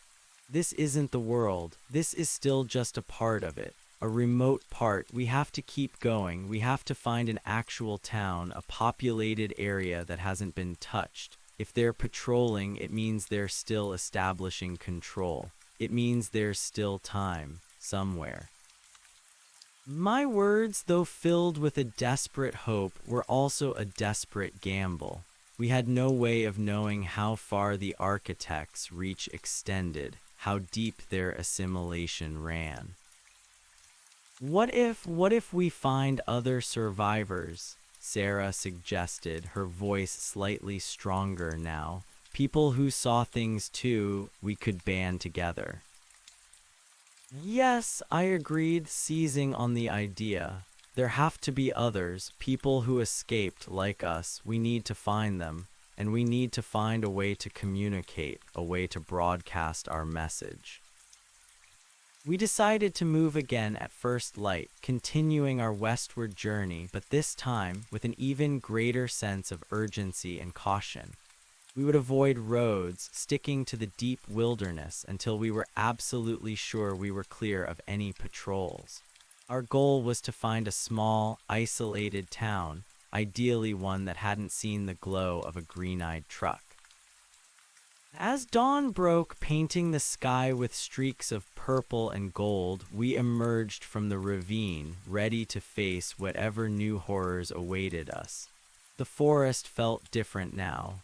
No longer a safe haven, but a vast, silent, and potentially dangerous expanse.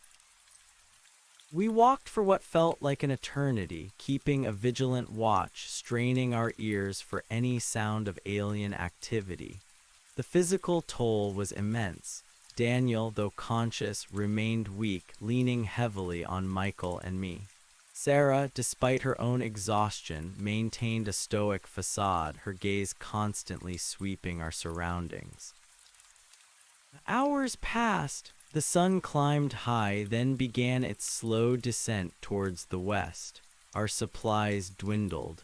Our spirits, though bolstered by our defiance, were constantly threatened by the overwhelming scale of the architect's invasion.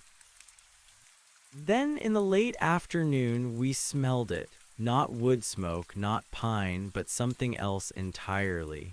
The faint, unmistakable scent of exhaust fumes. And something else, something metallic and sharp like oil.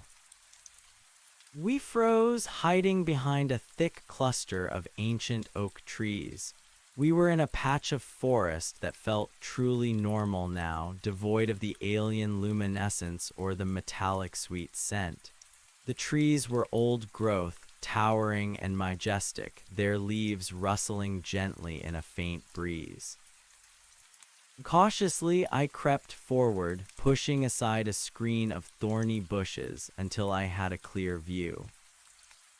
Through a break in the trees, I saw it, a clearing, and in the clearing, a rusted, dilapidated cabin.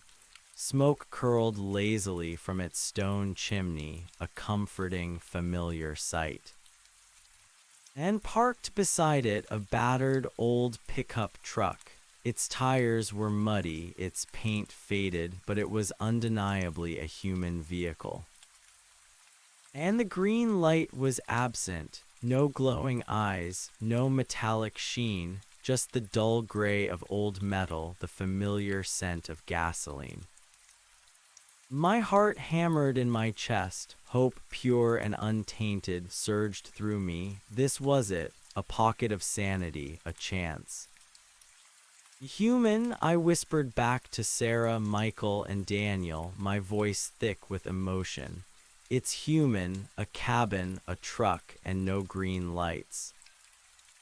Relief so powerful it almost buckled my knees, washed over them. Michael let out a soft sob of pure gratitude. Sarah's eyes filled with fresh tears, but these were tears of hope, not despair. Daniel, though still wary, managed a faint, hesitant smile. "Are you sure, Alex?" Daniel whispered, his voice filled with a desperate longing for normalcy. "Positive," I replied, my own voice trembling. "It's real, it's human." We decided to approach cautiously. We still couldn't be too careful, but this was our best chance. As we neared the cabin, a dog barked, a real dog, a deep, resonant bark that filled the air with a normal, comforting sound. A moment later, a figure emerged from the cabin, a man. He was old, his face weathered and lined, his clothes simple and worn. He had a shotgun slung casually over his shoulder, and a large, shaggy hunting dog trotted beside him, its tail wagging. He stopped, scanning the tree line, his eyes sharp and alert. We stepped out from the concealment of the trees, our hands raised in a gesture of peace. "Hello," I called out, my voice raspy. "We mean no harm, we need help." The old man froze, his eyes narrowing. He unslung his shotgun, holding it loosely but ready. The dog barked again, a low growl rumbling in its chest. "Who are you?" the man demanded, his voice gravelly but firm. "What are you doing on my land?" "My name is Alex," I replied, stepping forward, careful not to make any sudden moves. "These are Sarah, Michael, and Daniel. We're survivors from Willow Creek." The mention of Willow Creek seemed to catch his attention. His eyes widened slightly. "Willow Creek? You came all the way from there? That's deep in the wilderness." "Yes," I confirmed. "We need help. We have a lot to tell you. It's important. It's about what's happening in the valley." He studied us, his gaze lingering on Daniel's pale, exhausted face, on Sarah and Michael's wary expressions, and finally on my own desperate plea. He must have seen the truth in our eyes, the terror, the exhaustion, the sheer impossibility of our story, and yet the undeniable sincerity. After a long moment, he slowly lowered his shotgun.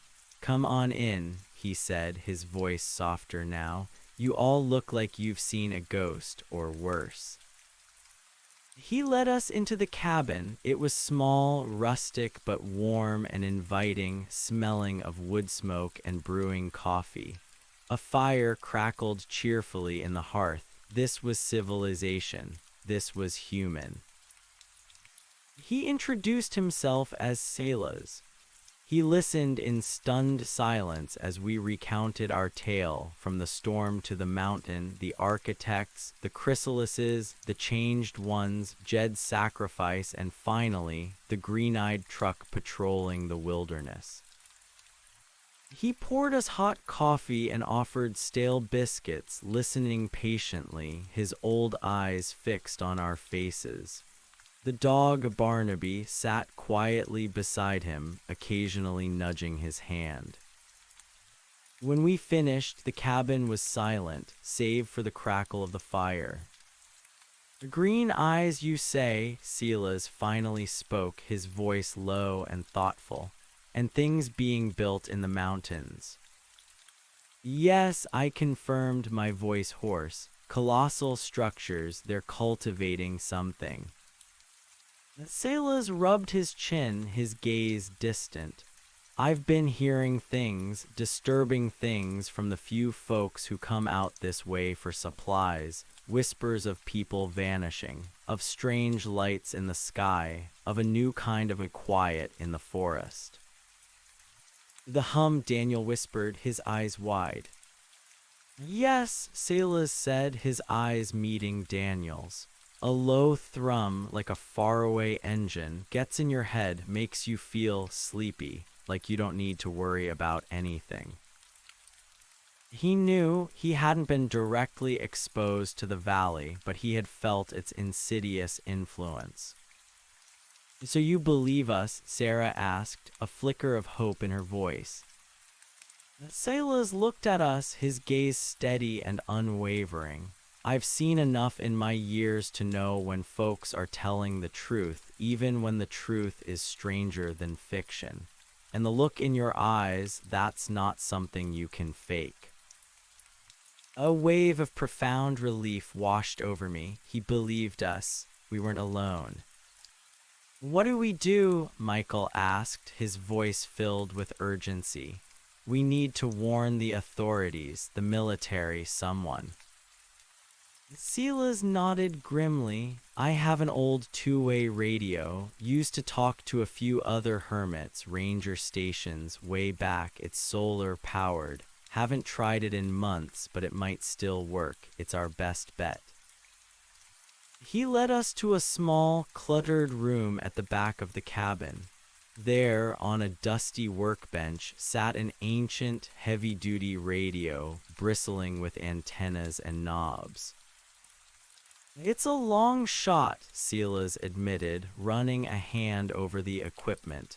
"The range isn't what it used to be, and with all the atmospheric interference you mentioned from the mountain, it might be tough to get through." "We have to try," I insisted, my voice firm. "We have to tell someone, anyone."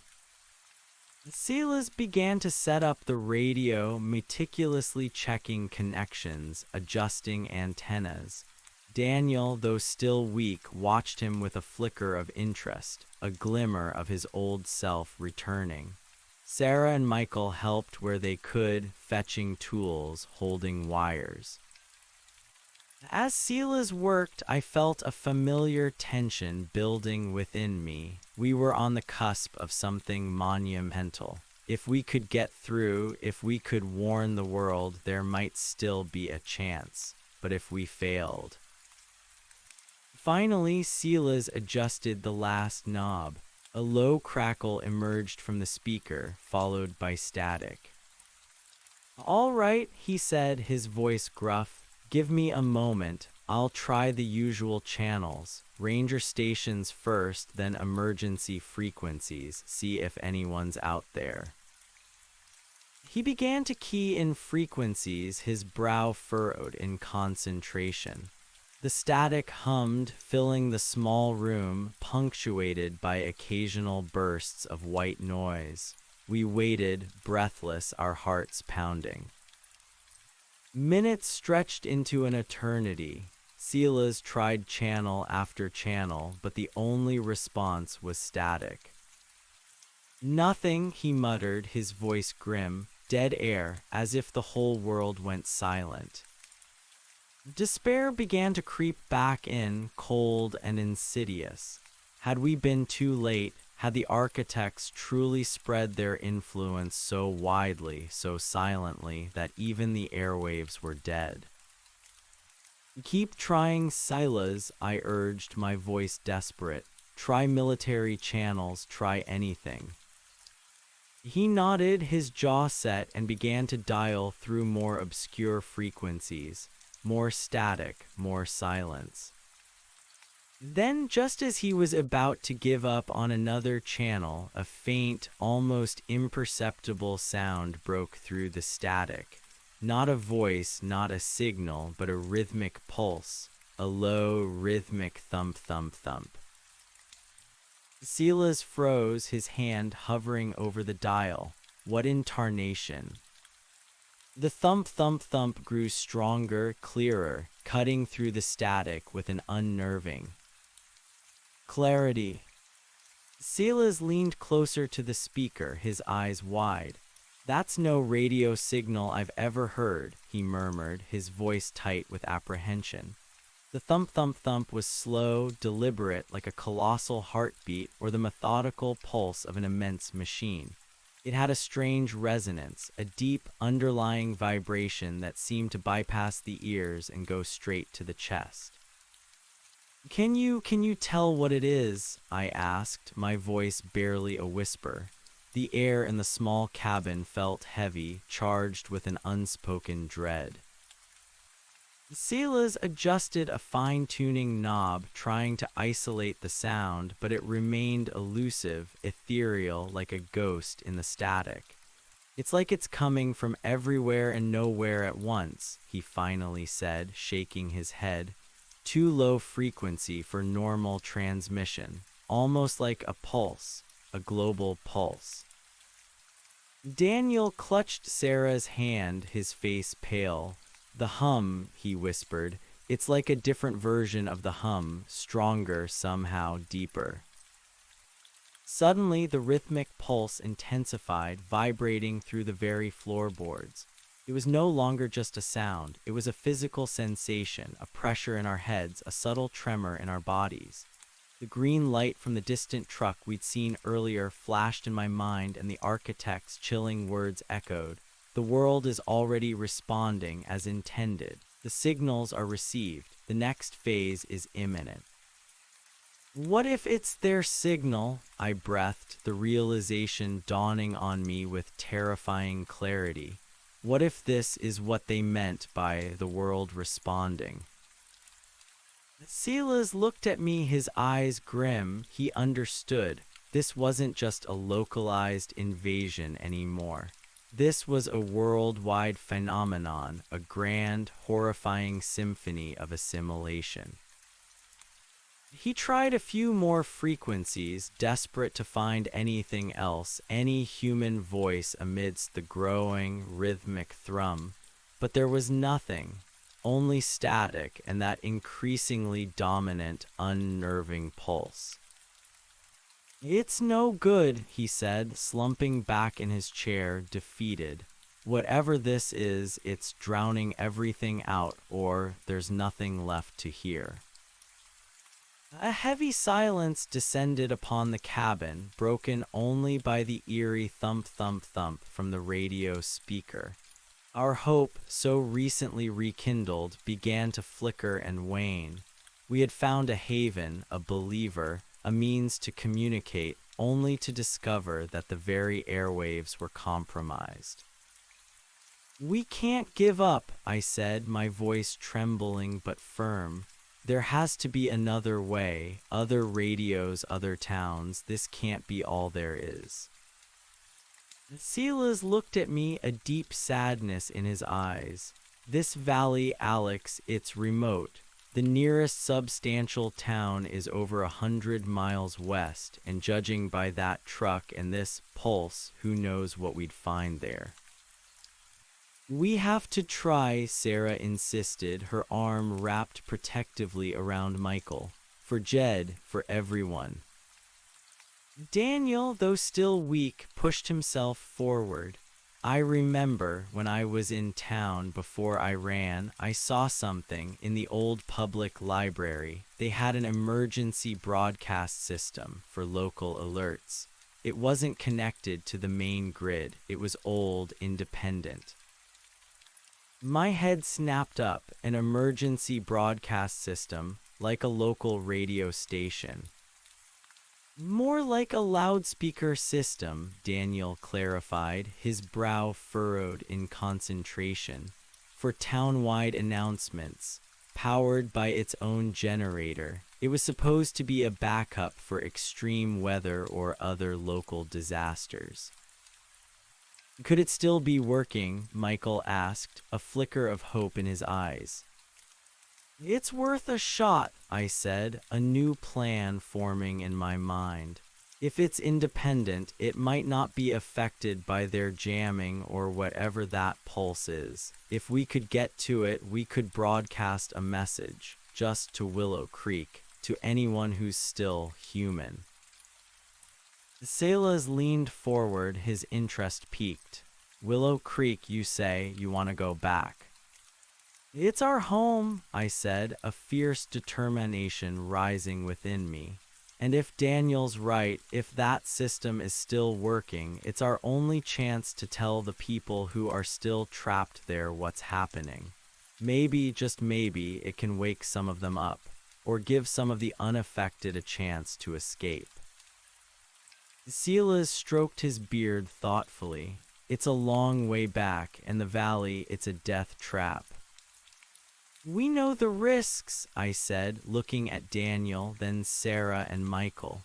They all nodded, grim-faced but resolute. The idea of returning to Willow Creek, to the heart of the architect's operations, was terrifying. But the alternative, to hide and let the world be consumed, was unbearable. All right, Silas said, standing up, a newfound resolve in his old eyes. If you're going back, you're not going alone. I know these woods better than anyone, and I've got Barnaby. He can smell things you can't see. I looked at him, surprise and gratitude warring within me. Silas, you don't have to. It's too dangerous. Nonsense, he scoffed, waving a dismissive hand. I'm an old man, what's left to lose? And if what you say is true, this whole world is going to hell. Might as well go out fighting. Besides, I've got enough hunting rifles and ammo to arm a small militia. We'll be better prepared this time. He led us to a hidden compartment beneath the floorboards. Inside, carefully oiled and wrapped, were several antique but well-maintained rifles, shotguns, and boxes of ammunition. He also had a hunting bow and a quiver full of arrows. This ain't much against their technology, he admitted, handing me a sturdy hunting rifle, then Sarah a lighter shotgun and a smaller rifle to Michael. But it's something. And a well-placed shot can still take down a drone, I reckon. Daniel, though still weak, asked for a weapon. Salas gave him a heavy-duty hunting knife, explaining, "You're not strong enough for a rifle yet, son, but this can save your life in a pinch." He then started packing a sturdy canvas bag with more provisions, dried meat, hardtack biscuits, a map of the region, and even a few medical supplies. We'll need to move light, but we can't starve, he explained. Barnaby, the shaggy hunting dog, sat patiently by Silas's side, his intelligent eyes watching our every move. He seemed to sense the gravity of the situation. The old mill road will be heavily patrolled now, I said, recalling the green-eyed truck. We'll have to go cross-country, deep into the forest, and try to skirt the mountain from the east. It'll be a longer, harder journey, but it'll keep us away from the main routes. Silas nodded. Good thinking. We'll take the high ground. Less chance of running into patrols, but more challenging terrain. We'll aim for the ridges, then descend into the valley from the far side, hopefully near Willow Creek. As night fell, we gathered around the fire, a small, controlled blaze that Silas assured us wouldn't be visible from a distance.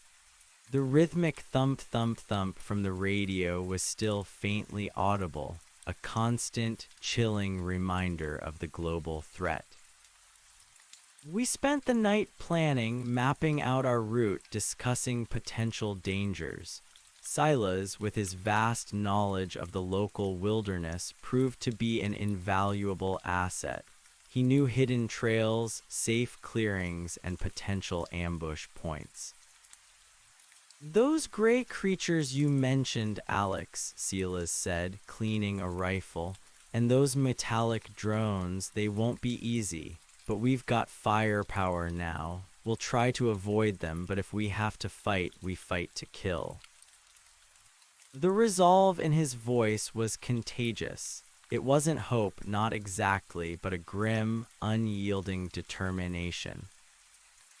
As the first true light of dawn broke through the trees, painting the sky with streaks of crimson and gold, we were ready. Our small group, now 5 humans and 1 dog, stood united against an unimaginable threat. "All right," Silas said, slinging his shotgun over his shoulder. "Let's go save a town, or at least warn the living hell out of it." Barnaby padded silently ahead, sniffing the air, his keen senses already at work. We followed, moving through the dense forest, leaving Silas's cabin behind. The air was crisp and cold, carrying the familiar scent of pine and damp earth. The thump-thump-thump was no longer audible from the radio, but I could still feel its subtle vibration in the deepest parts of my mind, a ghost of a sound. Our journey back towards Willow Creek was arduous. Silas led us through dense thickets and over rocky inclines, often forcing us to scramble on all fours. The terrain was relentless, but it kept us hidden. Barnaby was an invaluable scout, often alerting us to hidden paths or potential dangers long before we saw them. The familiar sights and sounds of the normal forest slowly began to give way to the eerie silence and altered landscape of the architect's influence. The further east we traveled, the more subtle changes we noticed. The unnatural stillness of the air, the faint metallic tang that began to overlay the smell of pine, the occasional patch of glowing fungi clinging to tree trunks. The hum, though never as strong as it had been on the mountain, began to return, a low, insidious whisper at the back of my mind. It was a constant battle to push it away, to focus on our mission, on the faces of my companions. Daniel, though still fragile, found strength in Silas's unwavering resolve and the shared purpose. He walked with a renewed sense of urgency, often glancing at me as if seeking confirmation of the path.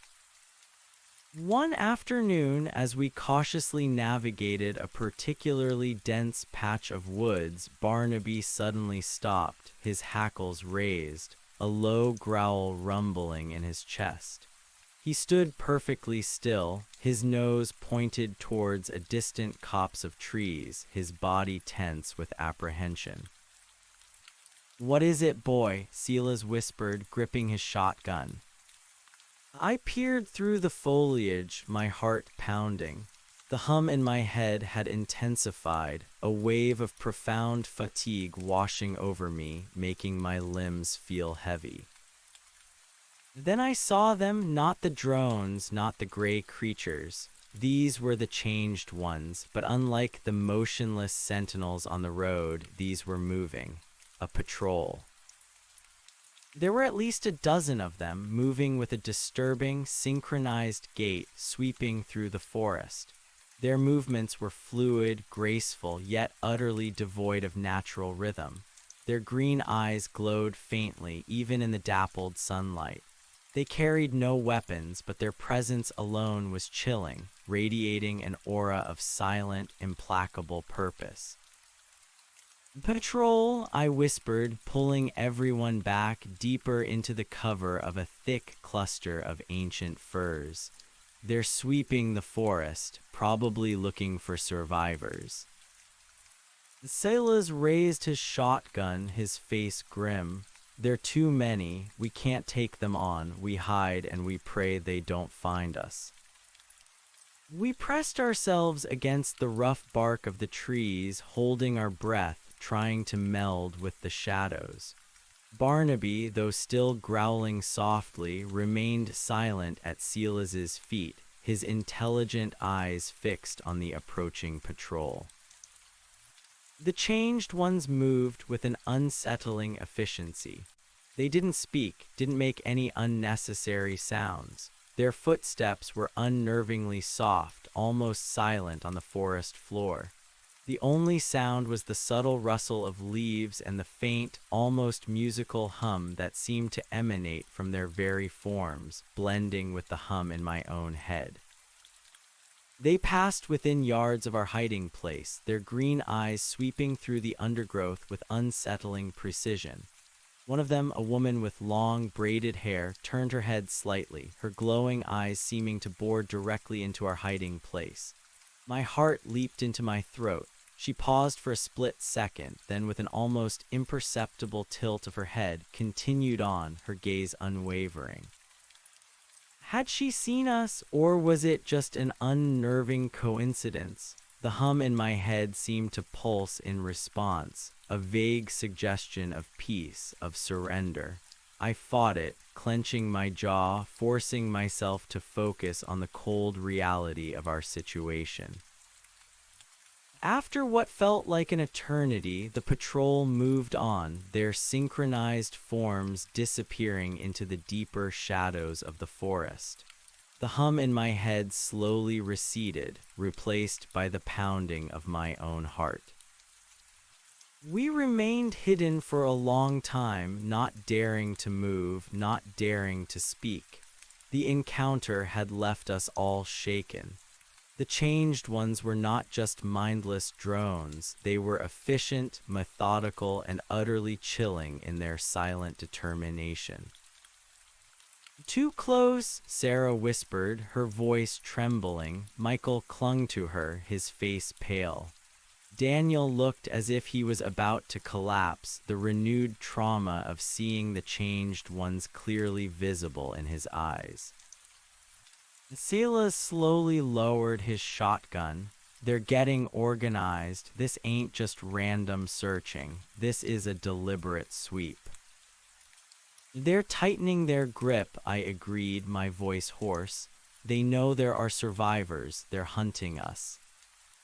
We waited until the last faint echo of their presence had vanished, then cautiously resumed our journey, moving with even greater stealth and vigilance. The forest, once a sanctuary, now felt like a vast, hostile trap.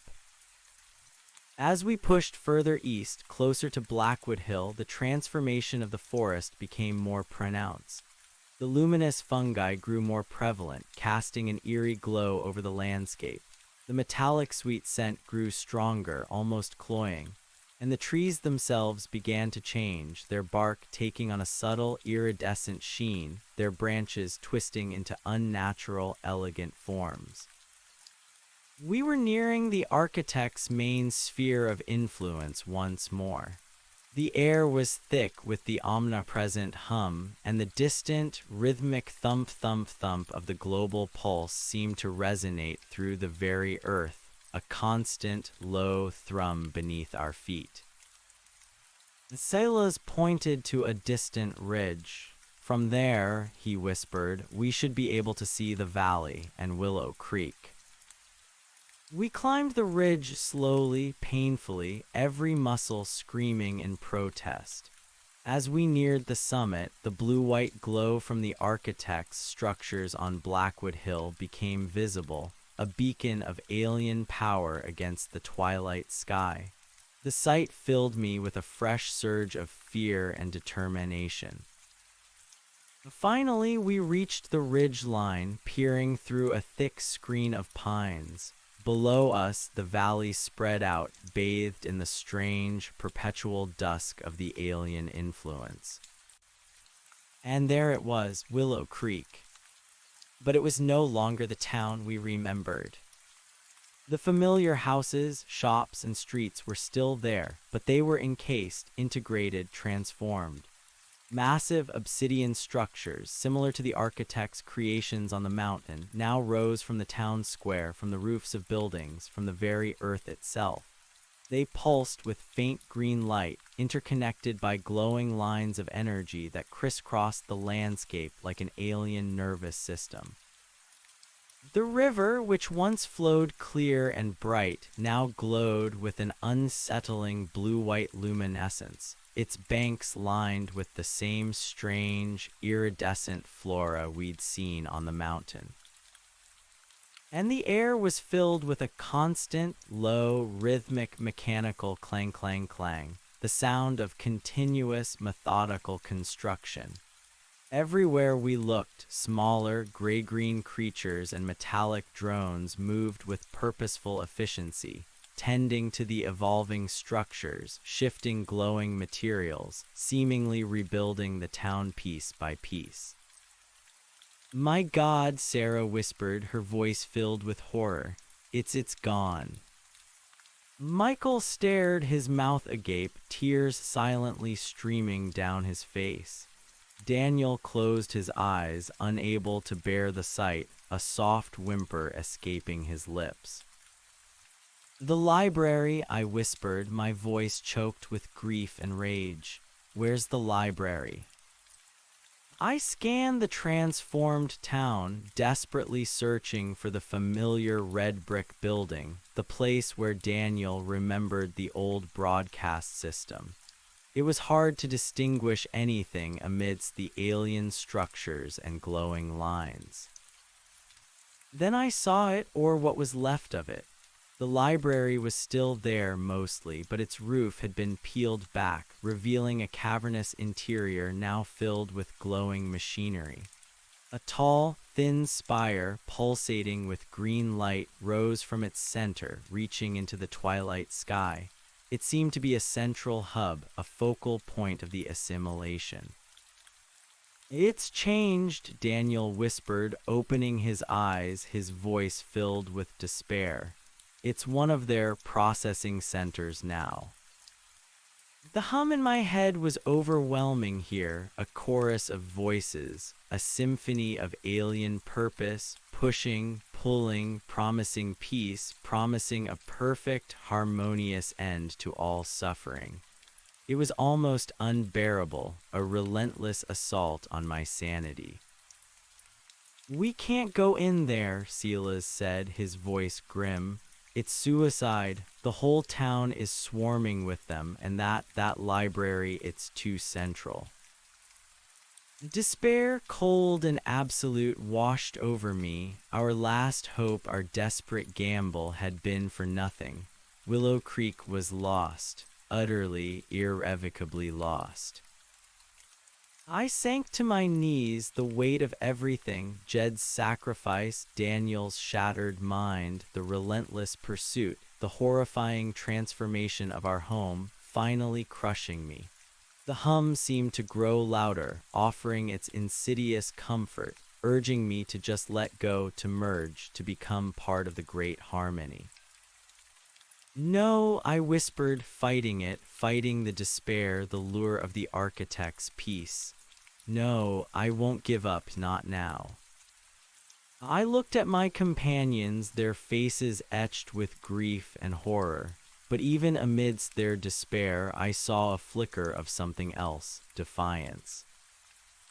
"We can't go back to the library," I said, pulling myself up, forcing myself to stand tall against the overwhelming hum. But Daniel said there was a backup generator, a local system. What if it's still accessible somewhere else? What if it's not integrated into their main network yet? Daniel slowly shook his head, his eyes fixed on the transformed library. It was all contained within the library. The console, the speakers. If the library is like that, there's no way. But what about external speakers? Sarah asked, a spark of an idea in her eyes. Even if the main console is gone, if the speakers are still around town, maybe they're just dormant, not connected to their system. I looked at her, a glimmer of desperate hope returning. That's it. The town had old loudspeakers for community events, concerts in the park, town meetings. They were placed at key points around town, connected to the library's system. Daniel's eyes widened. The old bell tower, it had a huge speaker array, and the town hall, it had its own emergency speaker as well, a smaller one but still effective. And the park gazebo, Michael added, his voice catching with excitement. There was one there too. These speakers, Silas clarified, were they hardwired or wireless? Hardwired mostly back then, Daniel said, his mind racing.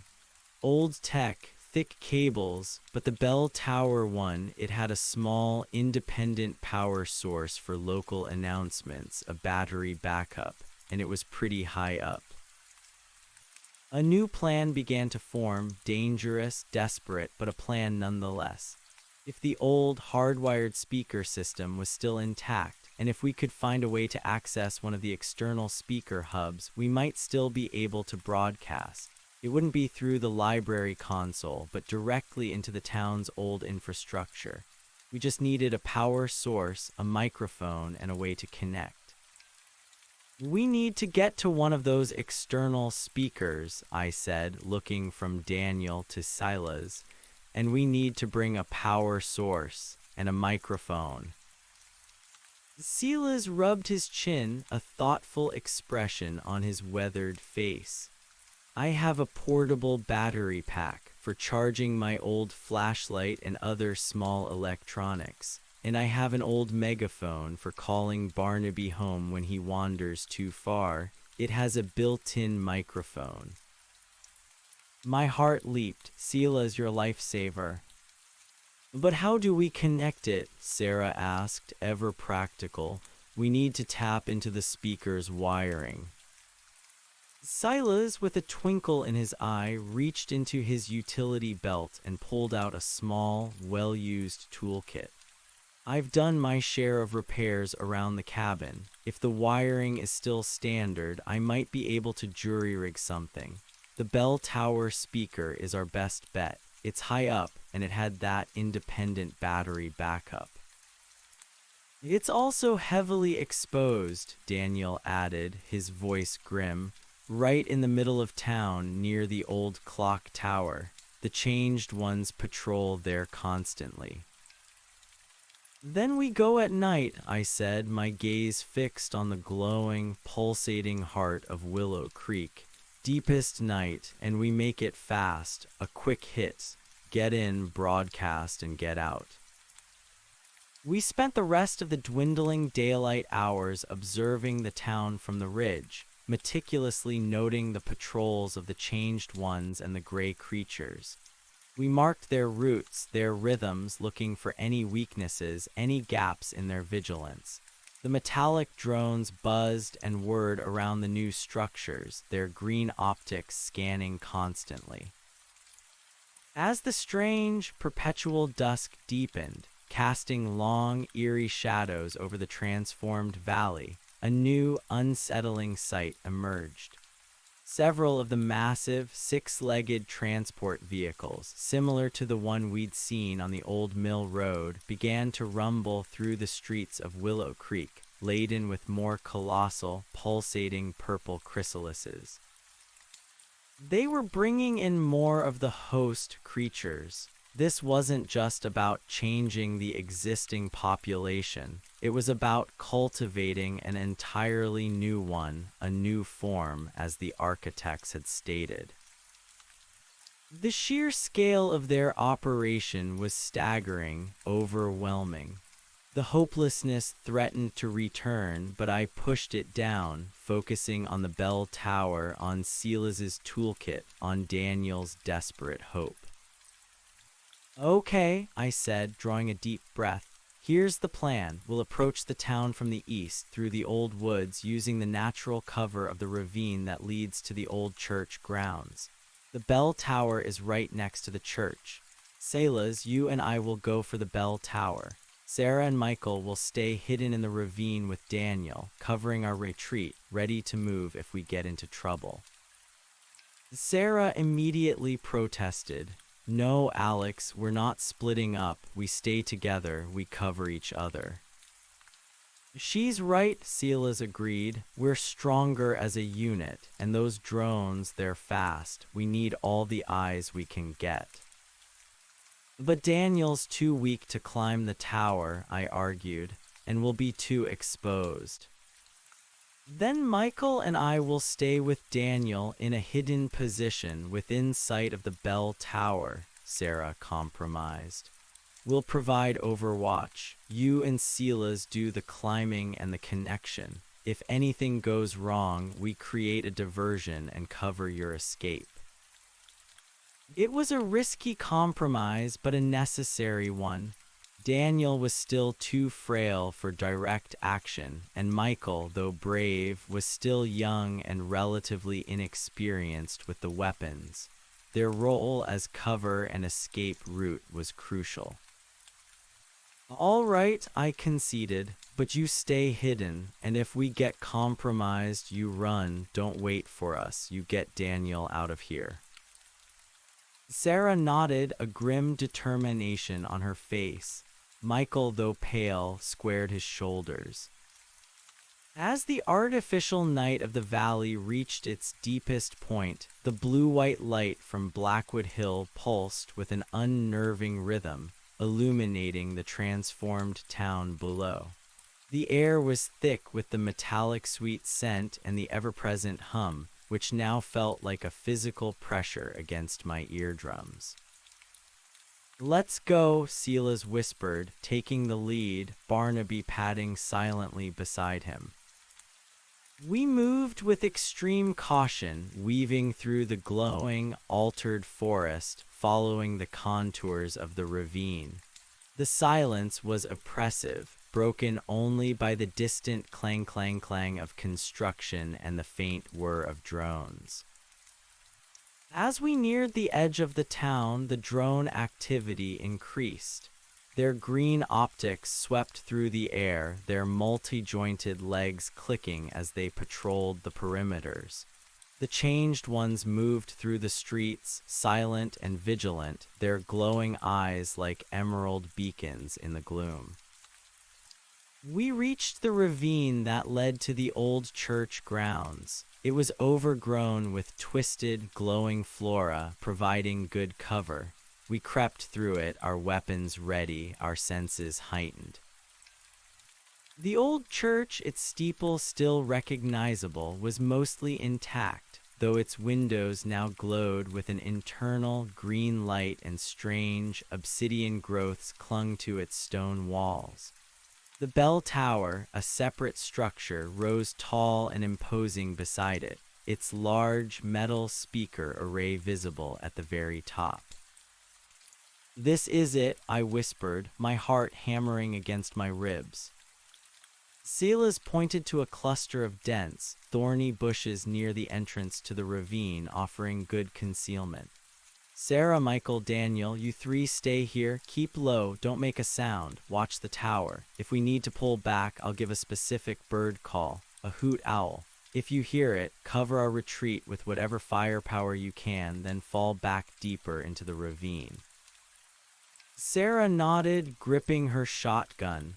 Michael helped Daniel into a comfortable, concealed position, his rifle ready. "Be careful, Alex," Daniel whispered, his eyes filled with fear, but also a fierce hope. "We will," I promised, my gaze meeting his. "We'll make them hear us." Silas and I, with Barnaby at our heels, crept towards the bell tower. The ground beneath our feet was strange, almost spongy, covered in glowing moss. The air shimmered with energy, and the hum was a roaring torrent in my head, trying to overwhelm my thoughts, to convince me that this was futile, that surrender was the only path.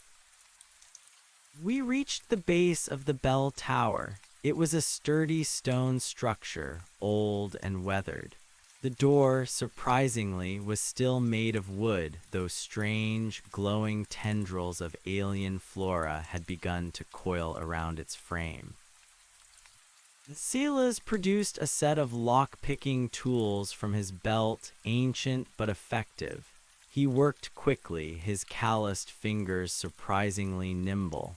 After a few agonizing moments, there was a soft click, and the door creaked open, revealing a dark, dusty interior. "All right," Silas whispered. "Stay sharp, who knows what's inside." We slipped into the tower, closing the door softly behind us. The air inside was cold and stagnant, smelling of old stone and dust. A winding stone staircase spiraled upwards into the darkness. "I'll go first," Silas said, taking out a small, filtered flashlight, casting a dim, red glow on the stairs. "You cover me." We ascended the winding stairs, our footsteps muffled by the dust and debris. Every creak of the old wood, every rustle of an unseen bat sent shivers down my spine. The hum in my head was less pervasive here, muted by the thick stone walls, but it was still a persistent thrum, a constant reminder of the alien presence outside. After what felt like an eternity, we reached the top level, a small room housing the old bell and, more importantly, the speaker array.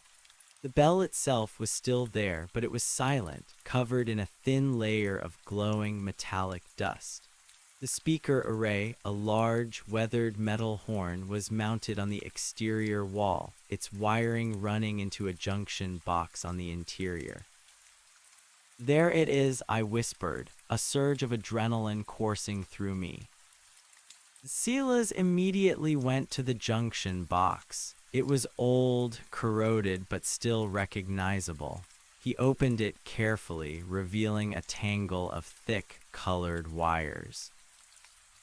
"Looks like the main power lines are still intact," he muttered, examining the wires with his flashlight.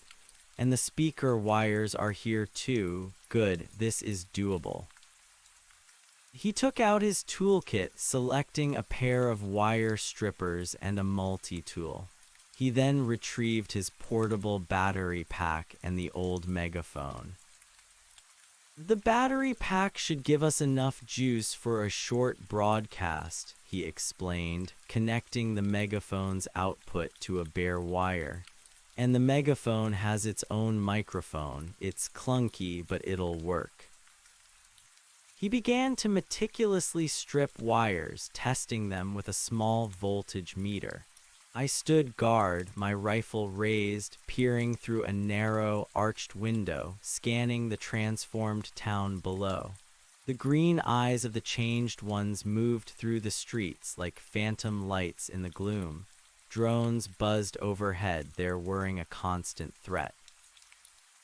My gaze drifted to the glowing spire that now rose from the old library, pulsating with an almost hypnotic rhythm. The hum was strongest from that direction, a siren song of assimilation. "Got it," Silas whispered, a note of triumph in his voice. "Power connected, speaker wired, just need to feed the megaphone into the right lines." He worked quickly, his hands steady despite the obvious danger. After a few more tense moments of fiddling with the wires, he straightened up. "It's ready," he said, handing me the megaphone. "Speak into this. Short, clear sentences, make it count." My heart was pounding so hard I thought it would burst. This was it, our chance. Our desperate message to a town already lost, perhaps to a world on the brink. I took the megaphone, feeling its familiar weight.